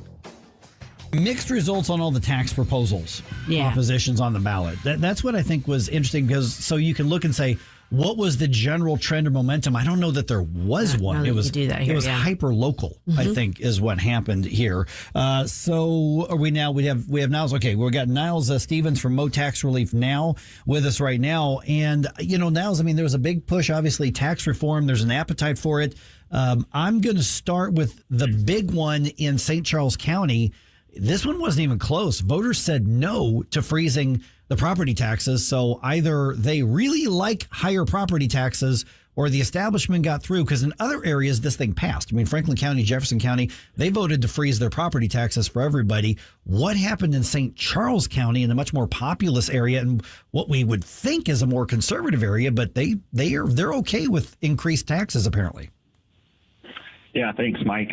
Thanks for having me on. I think that shows that Missourians will buck the trends on Election Day, and that's been shown year after year. We thought we were a pro-life state, and now all of a sudden we weren't either. All politics is local, and anything can happen in these low turnout April elections. I think I saw one small community in St. Louis County where 10 people showed up to vote and increase taxes on the rest of their community. Wow, that's wild. Niles, question for you about I don't know how the messaging was handled in, for instance, Jeffco and Franklin County versus in St. Charles County on this measure. Was there a lot were there a lot of signs? Were there a lot of people pushing? Because I will be honest, as a St. Charles County resident, I didn't see anything about this. I didn't see yard signs. I didn't hear. The only way I know about it is from being here at the radio station. Right. Well, in St. Charles County, they also had the big school board fight, going on out there. So they had the conservative candidates up against up on the ballot, and so that might have played a part in it. In these April elections, it's the low turnout elections, and conservatives have a hard time showing up. So in St. Louis County, you can see where the fire department tax increases, it basically just followed the red and blue trend lines. So out west, where it leans more red, the fire departments lost. In the blue areas, they won. In St. Charles County, might have been just like a change election year this year, where the school board got people fired up to vote. And then also I think that the messaging on the no on the freeze kind of scared people away from it.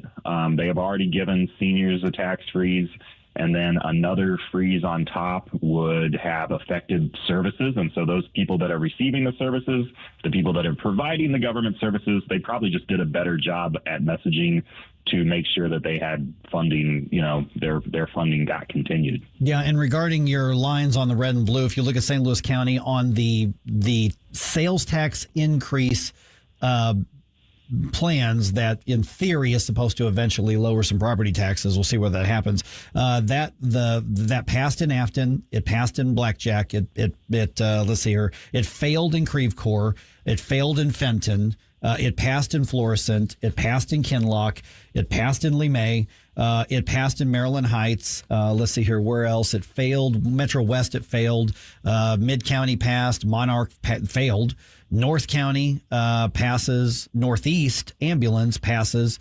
Pattonville passes. Robertson passes. Spanish Lake passes. Valley Park fails. That is just all over the map. It's just everywhere. Literally. Yeah. Well, I think it does show. That's kind of like on the red and blue lines. I think maybe some of those areas in South County might trend a little more Republican, a little more conservative, that it's still passed. But Monarch, Metro West, Creve Coeur, Valley Park, those areas are, traditionally a little more conservative, a little more Republican red areas. Whereas when you move further in east, trends a little more blue. And so from what we're looking at, it kind of fell right on the partisan line there of whether or not the sales tax increase passes. So we did see a little bit of an uptick in turnout. You kind of alluded to this in St. Charles County. It's looking like right now it's right at just under 19%, which is a little higher than predicted. But overall, because April elections have these traditionally such low turnouts, do you feel like there's this maybe going to be a push to do away with the April elections so that measures like this are handled on higher turnout elections? There is a push for it. I know there's a number of bills that got filed this year at the state level. So to move the school board elections to April, to move tax increases to April elections. Some people have suggested putting minimum turnout requirements for tax increases. So there's a push for it that just hasn't got pushed across the finish line yet. But I think as a whole, when you look at the state as a whole, there is still an appetite for lower taxes. So even like in the Kansas City area, I think all of their freezes and caps went into effect. In Osage and Perry County, they did the senior property tax freeze, and those passed with huge margins, which the senior property tax freeze, that continues to be one of the most popular bills in the state. But then again, in Christian County, where it's just south of Springfield, in the like Nixa area, their property tax freeze, just like in St. Charles County, it failed. So a little all over the map, but as a whole, what we're seeing is that there's still an appetite for lower taxes. And so we're still pushing hard for property tax reforms, the zero income tax this year. So we're still on it to try to save people money and make government affordable. We are visiting with Niles Stevens for Mo Tax Relief now. And of course, to that end, Jefferson County and Franklin County, the property tax freeze passed in those areas. So there were far more. I think it was on the ballot, 97 counties, I think it was, something like that. It passed far more than it failed. So is there momentum regarding future tax reform, whether it's property tax or the income tax? Because this round of elections, I've got to think that the establishments, that they really looked at this as the first battleground, because the left has made it very, very clear they want to preserve the ability to raise taxes. They want more of your money. And so a lot of areas in the state, voters have said we've had enough. St. Charles County is one of the most populous, most influential parts of the state, and they said no, and it's ostensibly a red area. So does this affect the momentum behind the debates over taxes in Missouri at all? I don't think that it affects the momentum. I think that there's still an appetite for lower taxes. I don't think that the property tax freeze, just the way that it came through the legislature, was very popular, the way that it was done, because that was, Senate Bill 3 was tied to the stadium funding. Mm-hmm. So the stadium funding was very unpopular in St. Charles County, but people still want lower taxes. And so, again, it's kind of a split personality voter there, where they voted in St. Charles County. They didn't raise their sales tax for the fire departments, but they voted against, the property tax freeze. So Senate Bill 3 in general, I don't think was very popular, but people still want lower taxes. And I think that when you look across Missouri, what you see the macro level for the whole state, people still want lower taxes. They still feel like we can do better when it comes to making Missouri a growth state. And in order to be a growth state, you have to have low taxes, low regulation, pro-business policies in place. I think we're still trying to figure out how to get there, and this election kind of shows that. Niles, one of the things I was mentioning earlier is I feel like a lot of this may come down to ballot language, messaging and ballot language, because, I was familiar with the issues because we've covered them here on the station. But when I got in there and looked at the ballot language, as a conservative and someone who is sort of instinctively anti-tax, my initial reaction to like the sales tax propositions was to say no. Because the wording there starts out by saying, do you want to raise sales tax by 1%? But then it explains, that there's that offset. I just wonder if there's a way, we can work on somehow improving or clarifying ballot language so people get the TLDR version of, what is the ultimate effect of this measure? Because I think that might be what throws some people off. I agree. Yes, the ballot language, I think it's purposely confusing in some cases. And then also the messaging from the taxing districts is usually confusing. So when they want more of your money, they purposely make it confusing. So that's why we did have a House bill that Ben Keithley had filed this year to try to clean up that language so that a taxing district can't say, that it's a no increase shift or a no increase bond issue, things that are meant to deceive voters. We would like to get rid of those types of things to make it clear that, hey, this is the amount that your taxes will go up if you vote yes. This is the amount that they will go down if you vote no. And to try to make sure that the voters, when they walk into the polling place, because I've seen it yesterday. I was at the polls all day long at Wildwood City Council or Wildwood City Hall, and people would ask, hey, what ward are you in? And they don't know what ward they're in. They're not sure about who to vote for the library or for the St. Louis Community College Board. So a lot of people walk in there and they don't have a great idea about what they're voting on. So to clean up some of that language is very important. So I'm really hopeful that Ben's bill gets passed to make sure that it's super clear. This is the amount that your taxes will go up or down when you vote yes or no. And of course, we're going to be talking about that on April 30th. This is going to be the Road to Zero Income Tax Town Hall, and Niles and Dennis's team there at Mo Tax Relief Now, Americans for Prosperity Missouri, News Talk STL. We're all teaming up to bring you this April 30th. Senator Nick Schroer, State Representative Ben Keithley, going to be there talking about that very bill that Niles is talking about right now. So if you go to Americans for Prosperity's website, you can RSVP. It is a free event, but you do need to RSVP. So April 30th, I'm going to be there. Niles, I'm assuming you're going to be there as well, right? Oh, yeah, I'm going to be there. We're excited for this one. The zero income tax, HB 173, did pass through the Senate committee yesterday. And so it is still moving through the process at the state level. And the messaging is going to be important on that. The ballot language is going to be important on that, because we want to get rid of the income tax, and we want to quit taxing our labor, taxing our creativity. So that's a very important bill. Yeah, because and then at that point, it goes to the voters at some point, assuming that it goes through the rest of the legislative session. So that means this income tax town hall on April 30th is going to be really, really important, including those who aren't sure or even disagree with us. Come on out, bring your questions. It's a town hall. Let's have the conversation. And Niles, you're actually hoping to have a little more direct say in these things starting next year. Yes, I am on the ballot. The filing just closed for the state level at the end of March. So I am on the ballot for House District 110. That was the seat where Justin Sparks was our state representative. It is an open seat this year, and I am really excited to get in there and start digging into the budgets, the numbers, the appropriations, the ballot language. So our campaign's going fantastic. And met a lot of voters yesterday at the polling place, and really excited about working at the state level. All right. And we've already tagged you on social media. Do you have a campaign website up yet? NilesForMissouri.com. Easy enough. All right. We'll talk to you again soon. I'm sure I'll talk to you before the 30th, but I'll definitely see you on the 30th, Niles.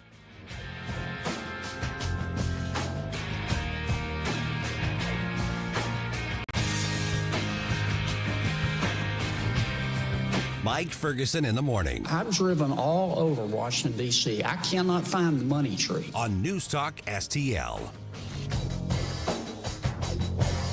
Tim Jones here to introduce you to your new favorite roofing company, Corel Roofing. There were 4 major storms last year. Did your roof take a hit? Do you even know? Most homeowner insurance policies require claims to be filed within 1 year, so time's running out for a closer look. At Corel Roofing Company, you get a local roofing specialist who will advocate for you every step of the way. Give yourself peace of mind. Schedule your roof inspection today with Corel Roofing at CorelRoofingCo.com. That's CorelRoofingCo.com. Hey, it's Susie Moore. If new flooring makes you think hassle, think again, because Michael's Flooring is changing the game. For over 30 years, Michael's has been locally owned and trusted for quality, variety, and amazing service. Whether it's carpet, hardwood, laminate, luxury vinyl, or ceramic tile, their expert team makes installing new floors exciting, not stressful. That's why customers keep coming back. Visit Michael's Flooring at St. Peter's, Starting Prairie, Creve Coeur, or online at igotfloored.com. That's igotfloored.com. Ronald Reagan once famously said, "Government is not the solution, government is the problem." When it comes to economic growth, government can be a roadblock. With red tape, regulations, and subsidies, government stifles entrepreneurship and also props up businesses that deserve to go under. Unlike government, free markets encourage risk-taking, freedom to succeed or fail. Governments shouldn't be picking winners and losers, the market should. Free markets benefit the business owner and the customer by encouraging competition. Free market enabled a young man named J.C. Hall selling picture postcards in Kansas City to turn his idea into Hallmark cards. In St. Louis, the free market made it possible for Adolphus Busch to turn his father-in-law's local beer into the world's largest brewery. A free market also means you get to send your kids to the school of your choice. Learn more about free markets at showmeinstitute.org. The Show Me Minute has been brought to you by Show Me Institute and Show Me Opportunity. The Vic Porcelli Show. Ken and I, we love our veterans. That's why we honor them every Wednesday at 11:05, and we'll do another edition of Vic for Vets Wednesday at, 11:05. Weekday mornings at 9 on News Talk STL.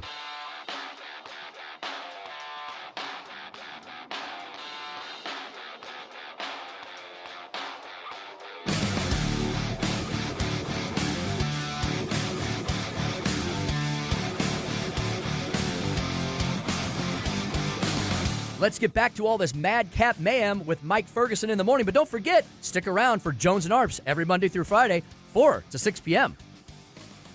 All right, I forgot to mention, we actually been so busy with election stuff and everything that's going on. The announcement of the upcoming debate, St. Charles County executive race. This thing's going to be intense, man, this race. You've got Jason Law, you got Bill Eigel, you've got Steve Ellman. You've got three very well-qualified candidates facing off for the St. Charles County executive race. I know you're saying, Mike, but that's just the Republican primary. The general election's in November. Listen, the primary decides the next executive. I'm sure there's a Democrat on the ballot there somewhere. They're going to get crushed in the general election. That's just the way that it is. So we just announced about 45 minutes ago the upcoming county executive primary debate. We are teaming up with the St. Charles County Republican Central Committee and the Hammond Institute for Free Enterprise. We are bringing this to you. It is going to happen. It is going to happen, June. I'm sorry, June 2nd, I think it was. But look at NewsTalkSTL.com to get all the information on that. This is going to happen at the Scheidegger Center. Free, open to the public, no RSVPs, no tickets needed. Just put it on your calendar. Check out the hammondinstitute.org and newstalkstl.com, and you can get more information. And this is going to be an important one because this will be, if not the only, it will definitely be the biggest and most important debate of this entire race. Yeah, you have, obviously, fortunately, hopefully, it'll stay red, but you have a little bit of different flavors with each of them. Yeah, so it's going to be a very interesting. I've been to a couple of Eagles events, and he is just a very going toe right out the gates kind of speaker. So he's a lot of fun to watch. Yeah, and the Scheidegger Center is just gorgeous. I mean, it's absolutely beautiful.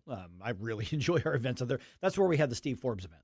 Oh, okay. Yeah, that's where that was. Oh, and also, of course, before that, May 20th, I said May, I meant May 20th, that is when Riley Gaines is in St. Charles. Ooh. So Riley Gaines is going to be at the Missouri Right to Life banquet, which they're calling the Make Missouri Pro-Life Again banquet. MissouriLife.org. That's where you get your tickets, your reservations there. Those things are going to sell out.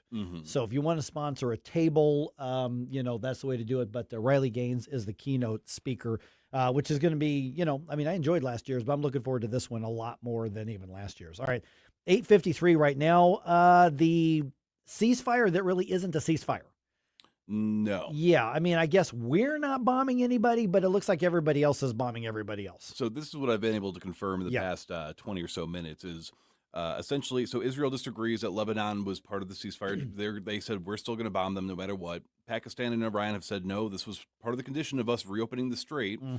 Since Israel is continuing to do that, now Iran's saying none of the quote-unquote enemy ships, oil tankers will be coming through. So the Strait of Hormuz is not opened up. It is basically, if you are not one of the people engaged in bombing them right now, then you get a $2 million tax added per ship that goes through there. Of course, China gets all their stuff for free because they're allies.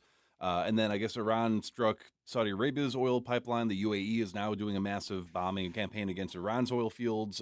So this is really one of the least ceasefires that we've had. And if the Strait of Hormuz is not opened up, that was what the whole thing was supposed to be. So if they don't open up the strait and keep it open, then they're, I would think, violating the agreement of the ceasefire, which means all hell could break loose anyway coming up here. So the deal is falling apart before it even solidifies. I don't know if they sign contracts on stuff like that. I don't know if they would. But a little pinky promise. Yeah, exactly. A little pinky swear. But yeah, it looks like whatever deal that was made is not not actually happening, and the only ones who are backing off of something is us. And that's been sort of what a lot of the criticism right now is. I found out there's a term called taco. It's basically like Trump chickened out again, kind of is like the I don't know if it's applicable. I don't know if that's fair, but yeah. Yeah, but if you see that being spammed, it's basically mocking that he's not following through. I can imagine though as well that again the reason why and it seems like Iran and the U.S. have kept their side of the agreement in terms of not bombing each other's stuff, but if they're going to play this game of saying we're going to keep it closed until Israel gets on board with all this, and I don't believe that they are, then I believe that the United States is going to say, well, that was the conditions to have some more bombs now. Right, because that was the whole point of the deal, is to reopen the Strait of Hormuz. Yes. And Iran obviously would say, we'd like you to stop blowing up our stuff, because they want time to frankly reorganize and reload. So if the Strait of Hormuz doesn't get reopened, well, then the ceasefire never existed. And then it turns out as well is that the idea of the Iranian people being able to rise up, I mean, that we tried to send some firearms there. I guess we sent them, the Kurds promised that they were going to redistribute them. Yeah. They just kept them. So the regime, not the previous regime, but the loyalists to the regime still have control of that. They're still basically holding everybody hostage in Iran. I don't anticipate this is going to come to a clean and decisive end, but we are approaching, I believe, that deadline where Congress would have to approve. Yeah. And so that's going to complicate this negotiation is powers. Going to be a mass. I mean, it's still just a massive mess. And so, I mean, and you notice I didn't even get into that stupid social media comment that the president put out yesterday about, this civilization's going to die, never to be brought back. I'm not even going to get into all that kind of nonsense. But it looks like whatever deal is made, unless they find a way to enforce it, the deal just isn't happening. Oh, and Qatar is also trying to get in on this now, saying that Iran needs to pay for all the damages that they caused. So they don't have any money. I was going to say good luck with that one if that's going to be a condition of a ceasefire with them. I mean they've got all the oil reserves, so they've got money, but that ain't happening. That's just not. I mean, and this goes back to, remember, we've got completely different outlooks and worldviews. One of the mistakes that we Americans make is we think that the Islamic part of the world sees things the way that we see things. Mm-hmm. We look at it as, well, I don't like you, but you've got a right to do this. Of course we all, value human life. Well, no, they don't. Remember, we value heroism, that saves lives culturally. They value martyrdom. Mm-hmm. And so it's like, these people are nuts. Don't they see they're getting beat? All they're going to do is get other people killed. They don't care, because they don't look at that as a bad thing. They look at that as one of their virtues. If they can cause as much destruction as they possibly can as they're on their way out, then that will still be a win for them and people that have that sort of ideology in the region. Right, exactly. So they're working on just a whole different mindset there. All right, so NewsTalkSTL.com election results, are linked in there. Obviously, the information about the upcoming debate. Put that on your calendar, and you definitely also want to check out the Make Missouri Pro-Life Again event that's coming up in May 20th. So we got an event coming up in May. We got an event coming up in June. And, of course, later this month, we've got the town hall with News Talk STL and with Mo Tax Relief Now and with Americans for Prosperity, Road to Zero. All of that information is at newstalkstl.com.